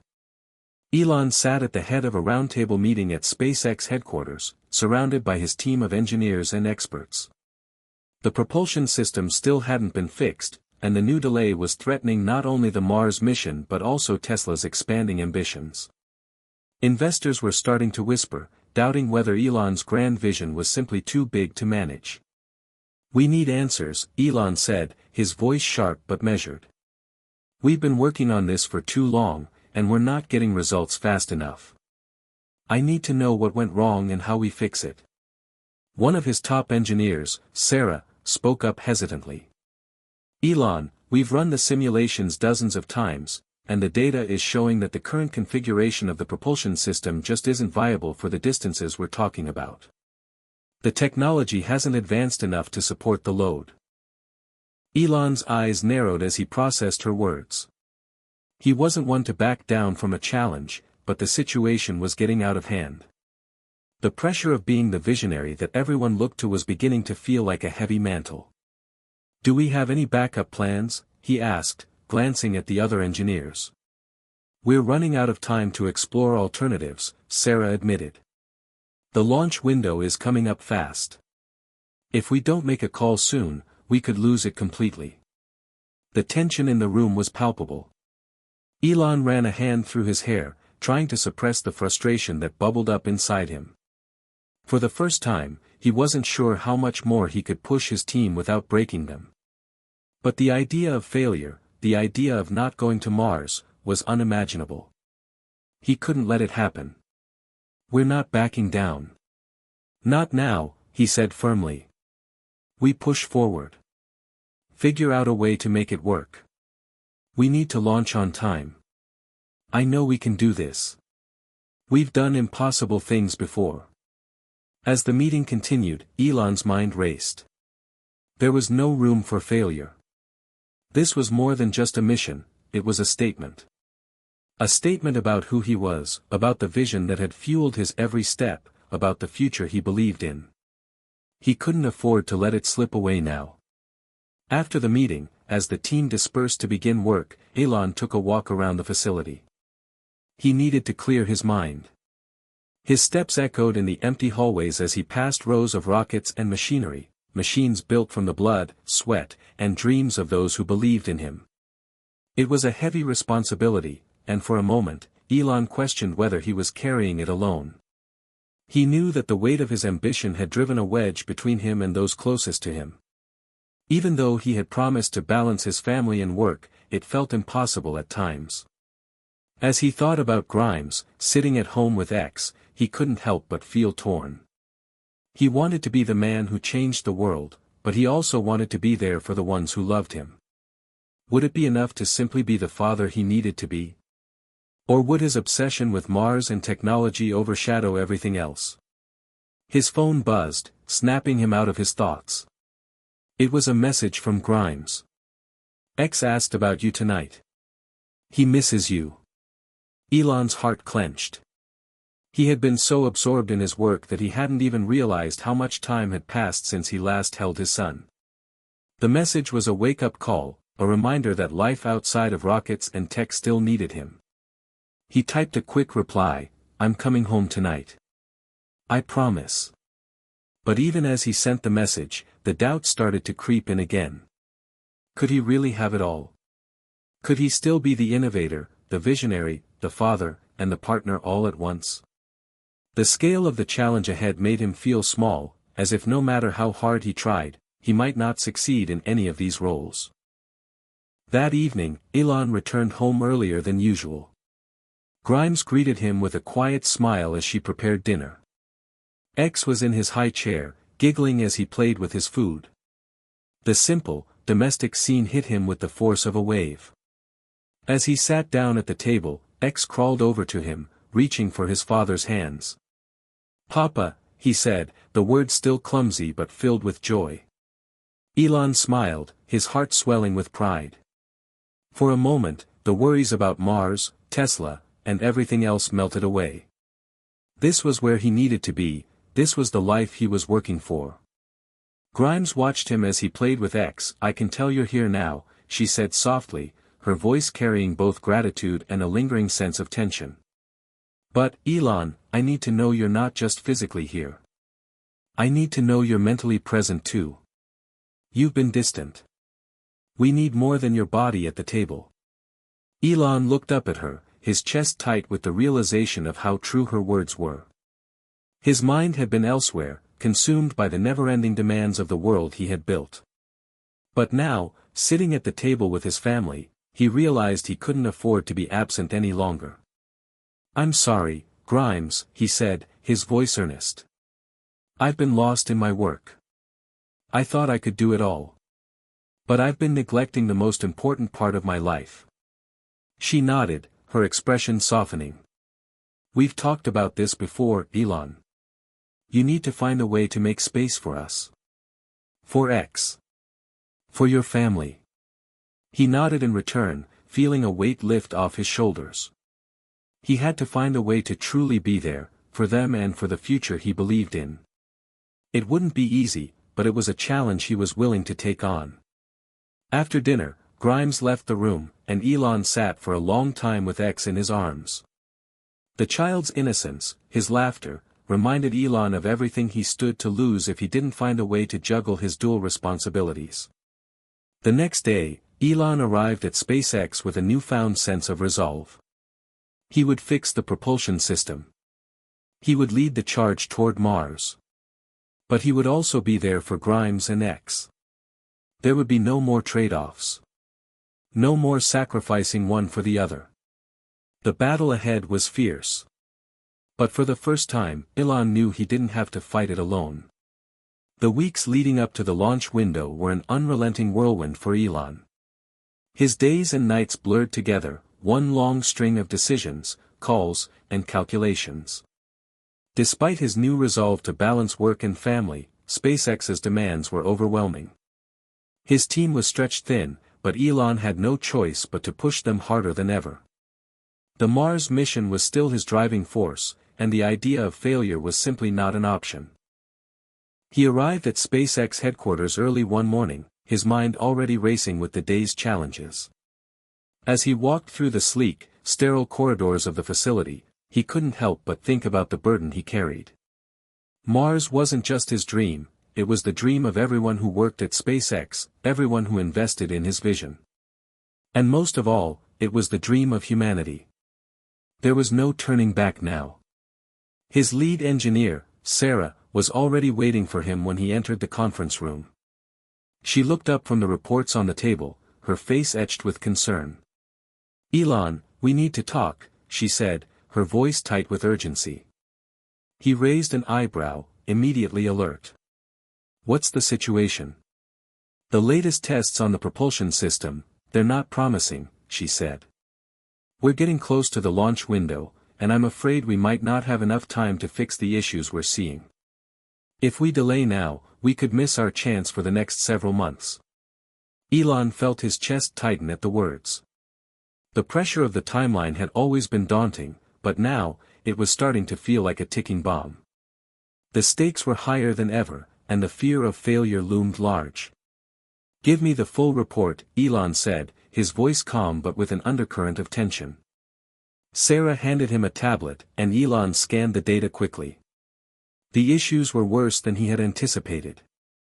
The propulsion system wasn't just flawed, it was dangerously close to being completely unworkable at the scale required for Mars. The distances involved in the mission were far greater than anything SpaceX had ever attempted before, and the tech was barely able to meet the minimum requirements. There was no margin for error. "How much time do we have?" Elon asked, trying to keep his mind focused. "We've got a few days, maybe a week at most," Sarah said. "After that, we'll have to wait for the next window, which could be months." Elon's mind raced.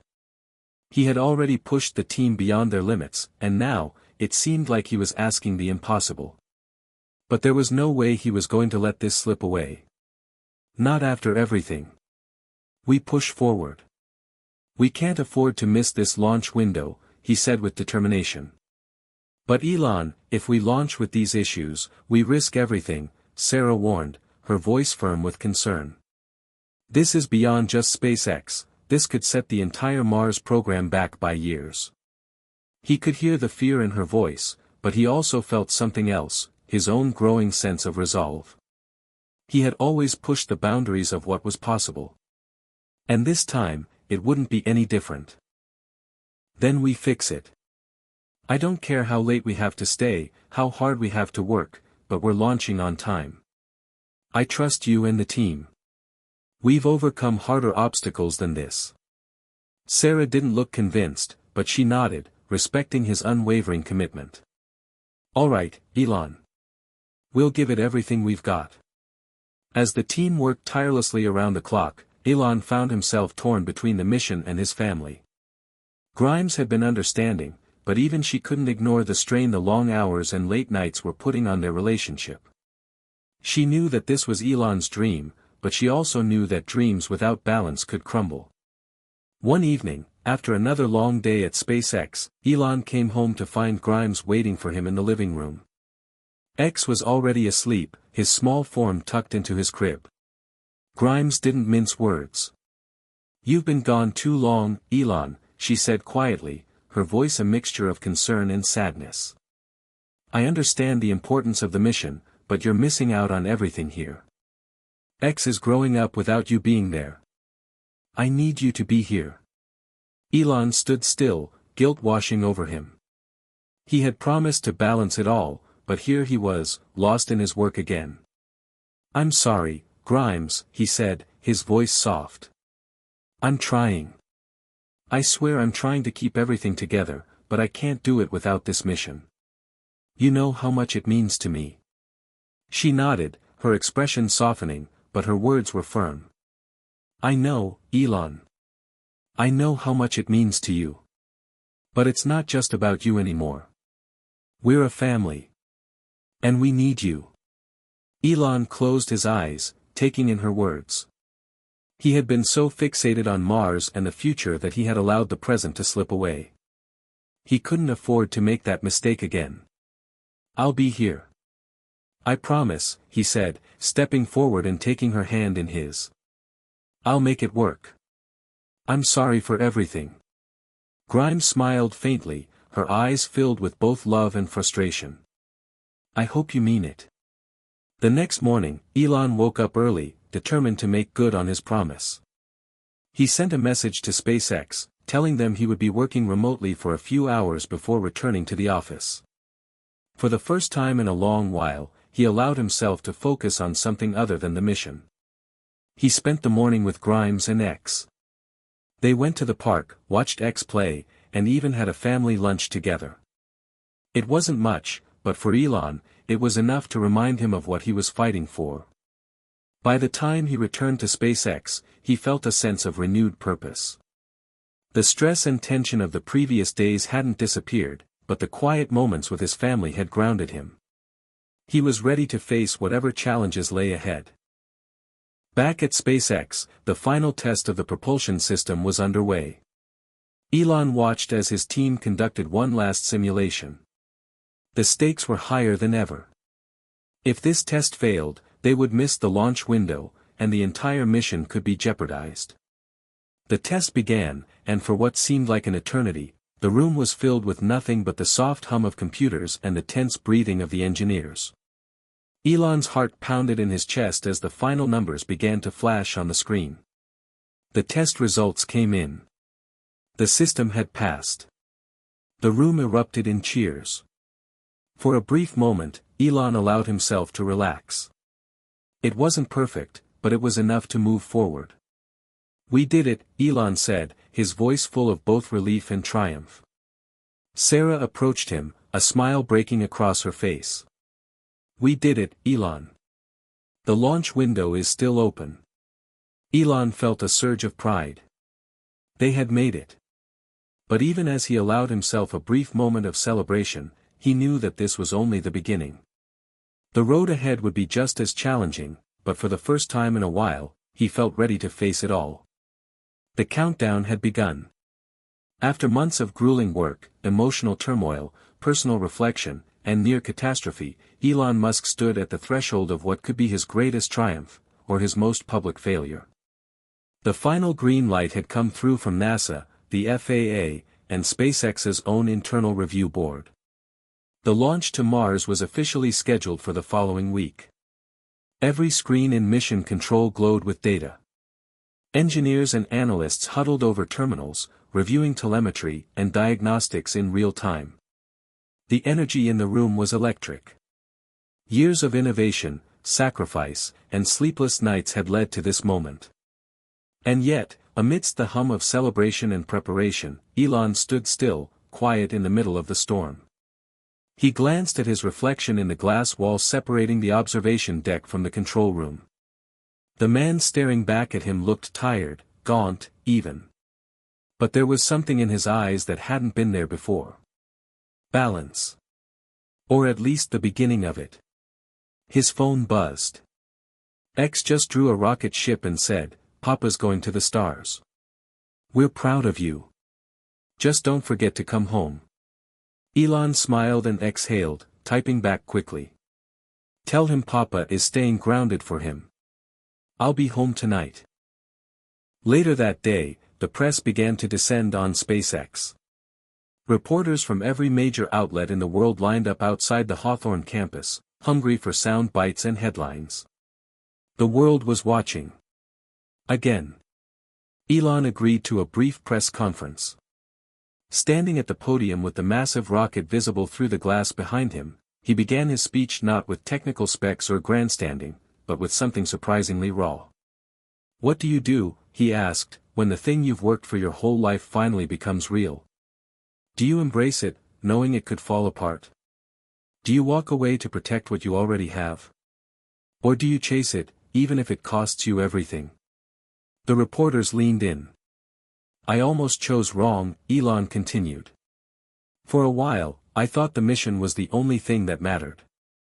I lost sight of the people who believed in me, the people who loved me. And I nearly lost them. I won't make that mistake again." He paused, scanning the room, his voice steady. "This mission to Mars isn't just about escaping Earth. It's about building something that lasts. Not just out there, but here too. With our families. Our friends. Our teams. We can't build a future on another planet if we destroy the foundation of our lives on this one." The room fell silent. For once, even the most jaded journalists were struck by the weight of his words. Back inside Mission Control, Sarah approached Elon with a tablet. "We're ready to initiate final systems checks," she said. "If everything stays green, we begin countdown in T-72 hours." Elon took the tablet and nodded, scrolling through the diagnostics. "What about the backup propulsion system?" "Integrated. Fully functional," Sarah replied. "We learned from the last crisis. And life support? Redundancies built into every module." Elon looked up from the screen. "You've done incredible work." Sarah gave a half-smile. "We all did. But, Elon, this is where it gets real. Once we launch, there's no turning back. You sure we're ready?" Elon stared at the rocket visible through the observation deck's reinforced glass. "We're as ready as we'll ever be. Sometimes, you have to jump and build your wings on the way down." Sarah raised an eyebrow. "Let's hope we remembered the parachutes this time." That night, Elon did something he hadn't done in months. He left the office before midnight. He came home to Grimes and X, just as he promised. Grimes was finishing a bedtime story, and X's eyes lit up when Elon walked into the room. "Rocket!" X shouted, pointing at his dad. "Papa!" Elon scooped him up, feeling the boy's tiny hands grip his shirt. "I missed you," Elon whispered, resting his forehead against X's.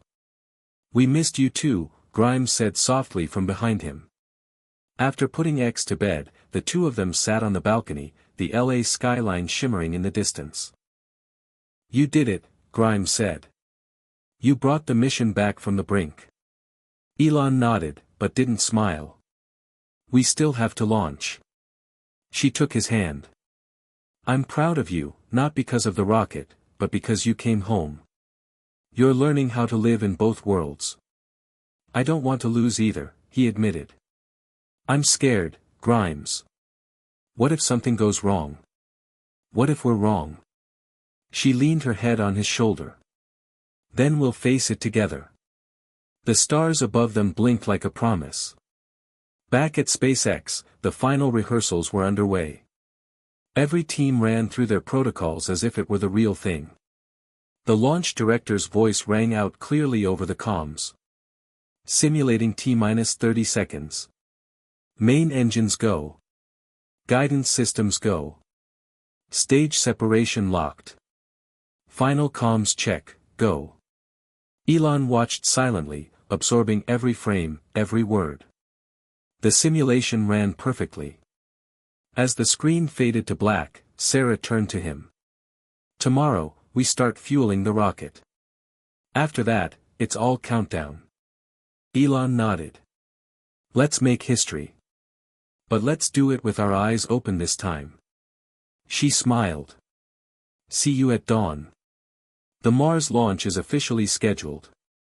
Elon reflects on the balance he's finally starting to find between work and family. After resolving remaining technical issues, he shares an emotional moment with Grimes and X, affirming that he'll no longer sacrifice one part of his life for the other. As the final countdown begins, the stage is set for either triumph, or one last reckoning.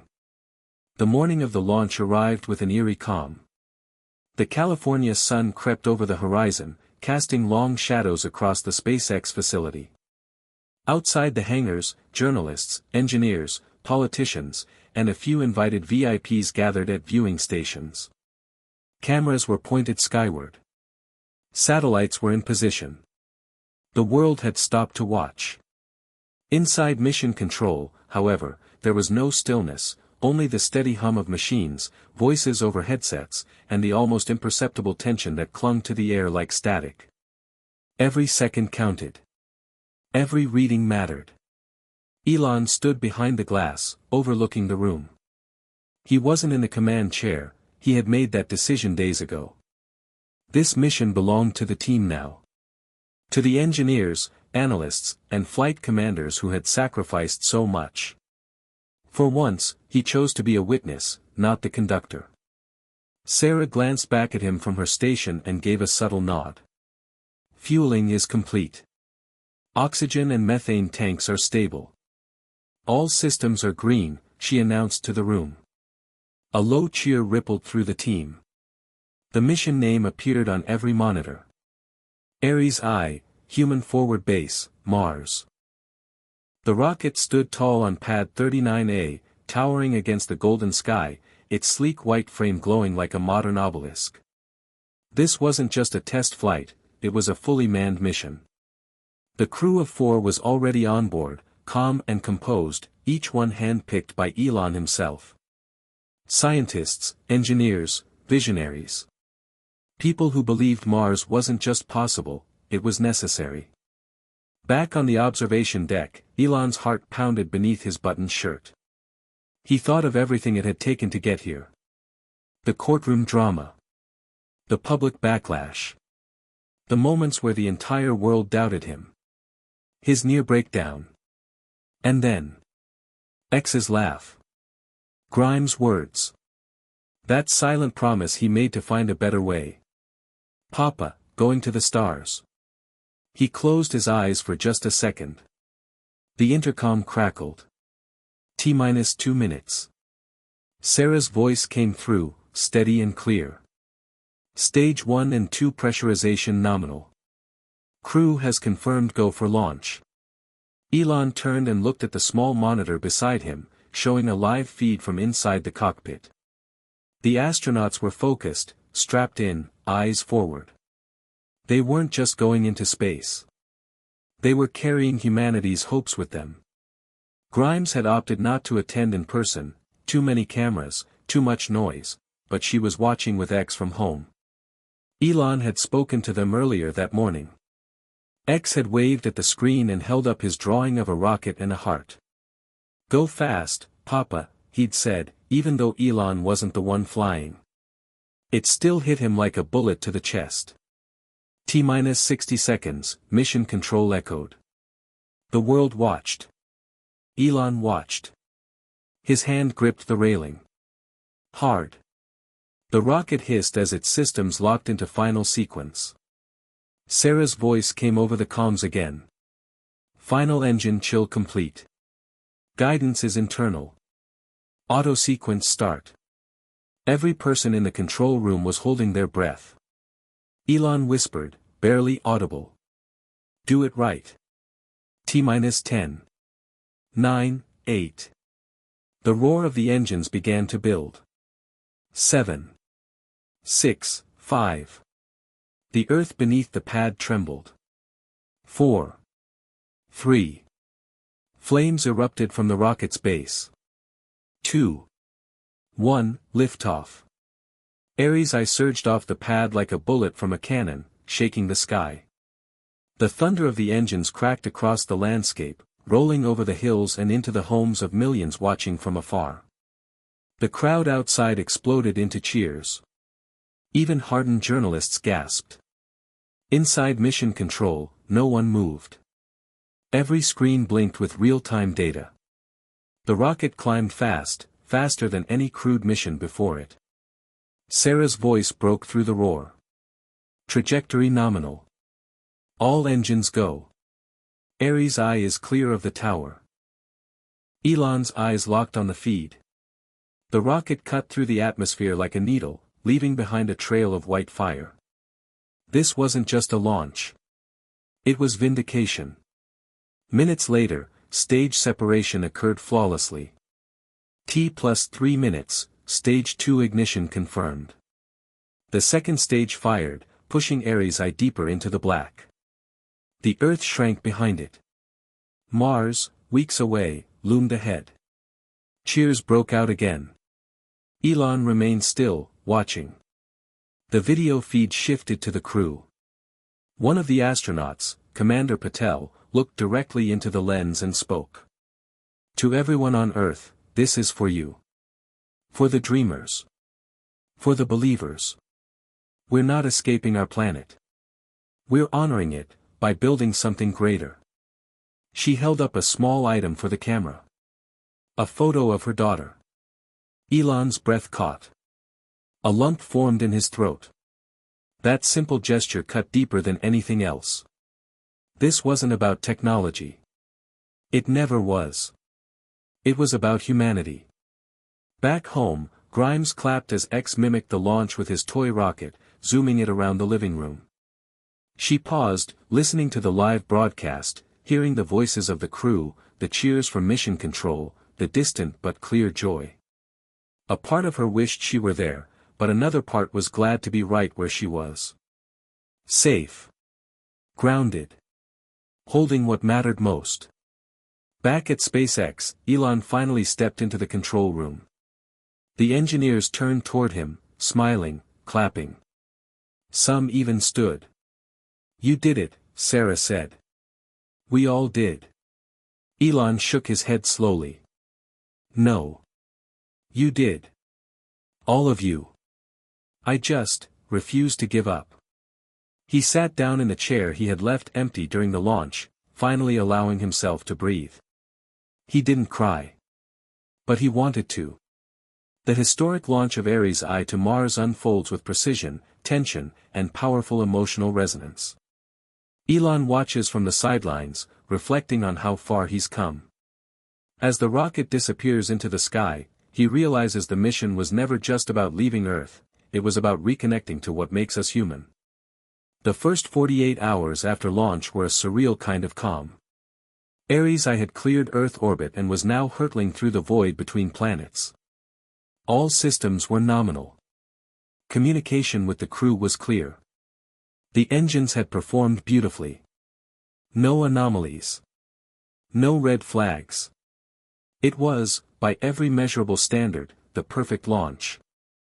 And yet, for Elon Musk, perfection came with a strange kind of emptiness. He sat alone in his office overlooking the SpaceX campus, the lights of Los Angeles twinkling beyond the glass wall like a reflection of the very stars he had reached for. The cheers had faded. The noise had died down. Now came the hardest part, waiting. Not just for the mission. But for himself. For years, everything in his life had been driving toward this moment. Every dollar invested, every friend lost, every relationship strained. Every legal battle. Every night he chose a code base over conversation. He had convinced himself that once the rocket launched, he would feel it, the satisfaction, the pride, the victory. But what he felt now wasn't victory.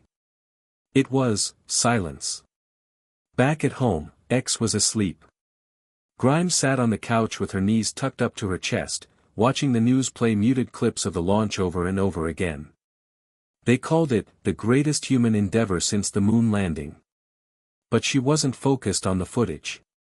She was focused on the expression on Elon's face the moment the rocket cleared the tower. He hadn't looked proud. He had looked lost. When Elon got home later that night, she didn't ask about the mission. She knew what it meant to him, but she also knew what he wasn't saying.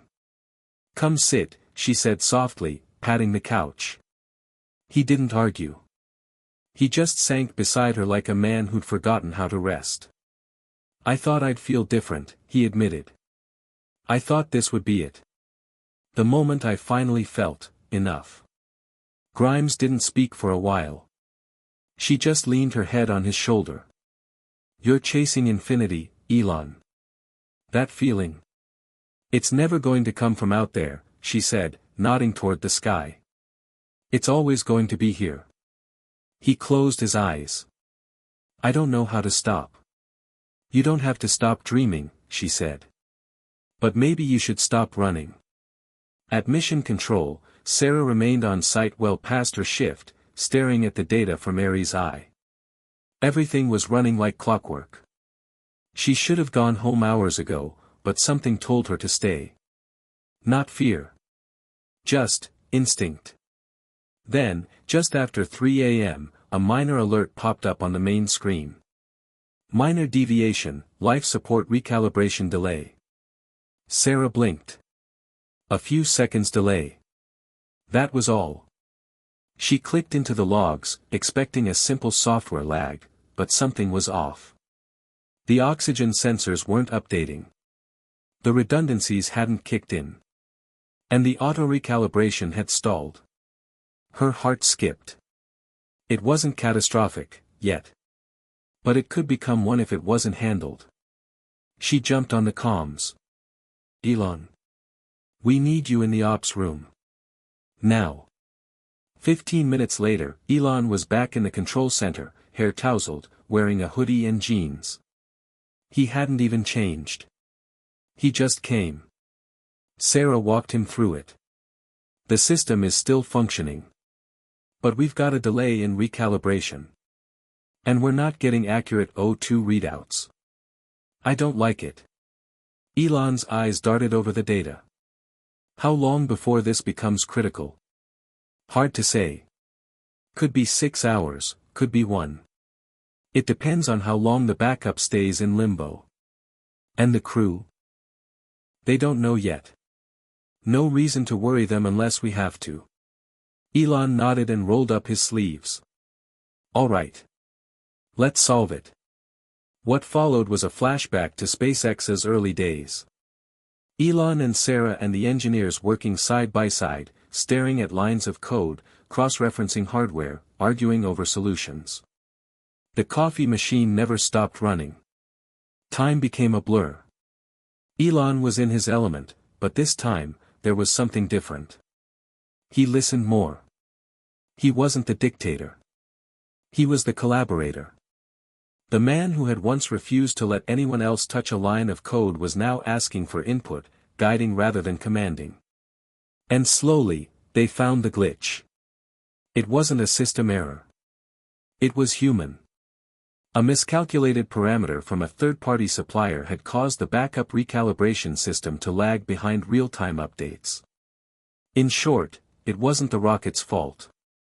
It was a bad line of code in a firmware patch. Sarah groaned. So simple, yet so dangerous. Elon looked at the monitor, then at her. You caught it in time. That's what matters. They deployed a fix. The system rebooted. And just like that, oxygen levels normalized. Elon leaned back in his chair, exhaling deeply. That could have killed the entire mission, Sarah said. But it didn't, Elon replied. Because you didn't walk away when the cameras did. Later that morning, as the sun rose over LA again, Elon stepped outside onto the roof of SpaceX. The world was quiet. But the stars above him, they weren't silent anymore. They felt alive. His phone buzzed. Grimes. Saw the alert last night. Everything okay now? He smiled. Yeah. We fixed it. It was close. But it's okay now. There was a pause. Then she texted again. We're going to the beach today. Just us three. No excuses. Elon stared at the screen for a long time before replying. I'll be there. As Ares I soars toward Mars, Elon confronts an unexpected emotional void, and a critical system error that threatens everything. In a quiet, collaborative night at SpaceX, the team prevents disaster. Elon begins to understand that real success doesn't lie in the silence of space, but in the voices and lives that surround him back on Earth. 3 months later. The red dust of Mars swirled beneath the boots of the first humans to ever step onto its surface. A live feed from Ares I played across every television, tablet, and digital billboard on Earth. The image was grainy but unmistakable, Commander Patel standing tall, the Earth a faint blue dot behind her in the black sky. As she planted the mission flag into the Martian soil, her voice came through the speakers of Mission Control, loud and clear. For every child who's looked up and wondered, this is for you. We've landed. Thunderous applause erupted around the globe. Even the cynical couldn't deny it, Elon Musk's vision had become reality. But the camera didn't cut back to him. There was no press conference. No viral tweet. No Elon on the stage moment. Because for once, he wasn't at SpaceX. He was on a sun-bleached stretch of beach in Malibu, barefoot, with X squealing as the waves splashed over his tiny legs, and Grimes sitting beside a picnic basket, her long skirt fluttering in the wind. Elon was quiet. Not in the withdrawn, haunted way he'd been months ago. This was a different kind of quiet. Peaceful. Grimes noticed him staring out toward the horizon, lost in thought. You're missing it, she teased gently. I've already seen it, he said with a small smile. The best part happened when she stepped onto the sand, not the dust. She gave him a look. You. Turning down a worldwide broadcast? You're really getting soft. He chuckled. I've been called worse. There was a long pause, filled only by the sound of waves. Then Elon added, more serious now, it's not about me anymore. It never should have been. The mission succeeded because I stepped back. Because other people stepped in. And because I finally stopped pretending I could do everything alone. Grimes reached over and squeezed his hand. You're not alone. You never were. Later that day, the family walked back to their car. Elon carried X on his shoulders, and the boy hummed the tune of some kid's show, his fingers tangling in Elon's hair. It was, by all accounts, a completely ordinary moment. And it felt more extraordinary than any launch ever had. Back at SpaceX, the world had erupted in celebration. The success of Ares I had reinvigorated interest in space like nothing since Apollo. Governments were pledging support for new space stations, colonies, joint missions. Schools had begun integrating space tech into early education. Merch sales spiked. A Netflix docuseries was already in production. The backlash, the lawsuits, the congressional hearings, it all seemed like another lifetime. But the story wasn't over. In fact, it had only just begun. That evening, Elon sat alone in his home office, sipping tea, watching the Mars feed play in silence. The camera now showed the crew setting up the first habitat module. He could see their shadows stretching long across the red ground. On his desk was a photo. Not of the rocket. Not of the landing. It was of X, asleep on Elon's chest after the beach day. Grimes had taken it without him noticing. He smiled at it. And then, on a whim, he posted one final message to X, and the world, on X, formerly Twitter. The stars are incredible. But holding your child while they sleep? That's priceless. The post blew up instantly. #Priceless trended worldwide. But Elon didn't stay to read the comments. He just turned off the screen, kissed X goodnight, and went to bed. 6 months later, Congress invited Elon to a formal ceremony honoring the Mars mission. The judge who once stared him down in court was also in attendance. She watched as he accepted a quiet commendation, no showmanship, no gloating. Afterward, they exchanged a glance. Not of rivals. But of mutual respect. She approached him with a slight smirk. Not bad, Mr. Musk. Didn't think you'd take my advice. He shrugged. You were right. I needed to lose to win. She raised an eyebrow. So, how does it feel to have built a future? He smiled faintly. Like I finally stopped trying to outrun the past. She nodded. Well, for what it's worth. I'm glad the court didn't obliterate you after all. They both laughed. The Mars landing is a success, but the true climax comes not with the roar of rockets, but with the quiet, priceless moments Elon shares with his family. He finally learns the lesson he spent years resisting, that vision means nothing without connection, and that the future isn't something we escape to, it's something we build with the people we love. Hit subscribe and leave a comment with where you're watching from. This story might just spark a new beginning. What's one thing that always pushes you forward, even when things get tough?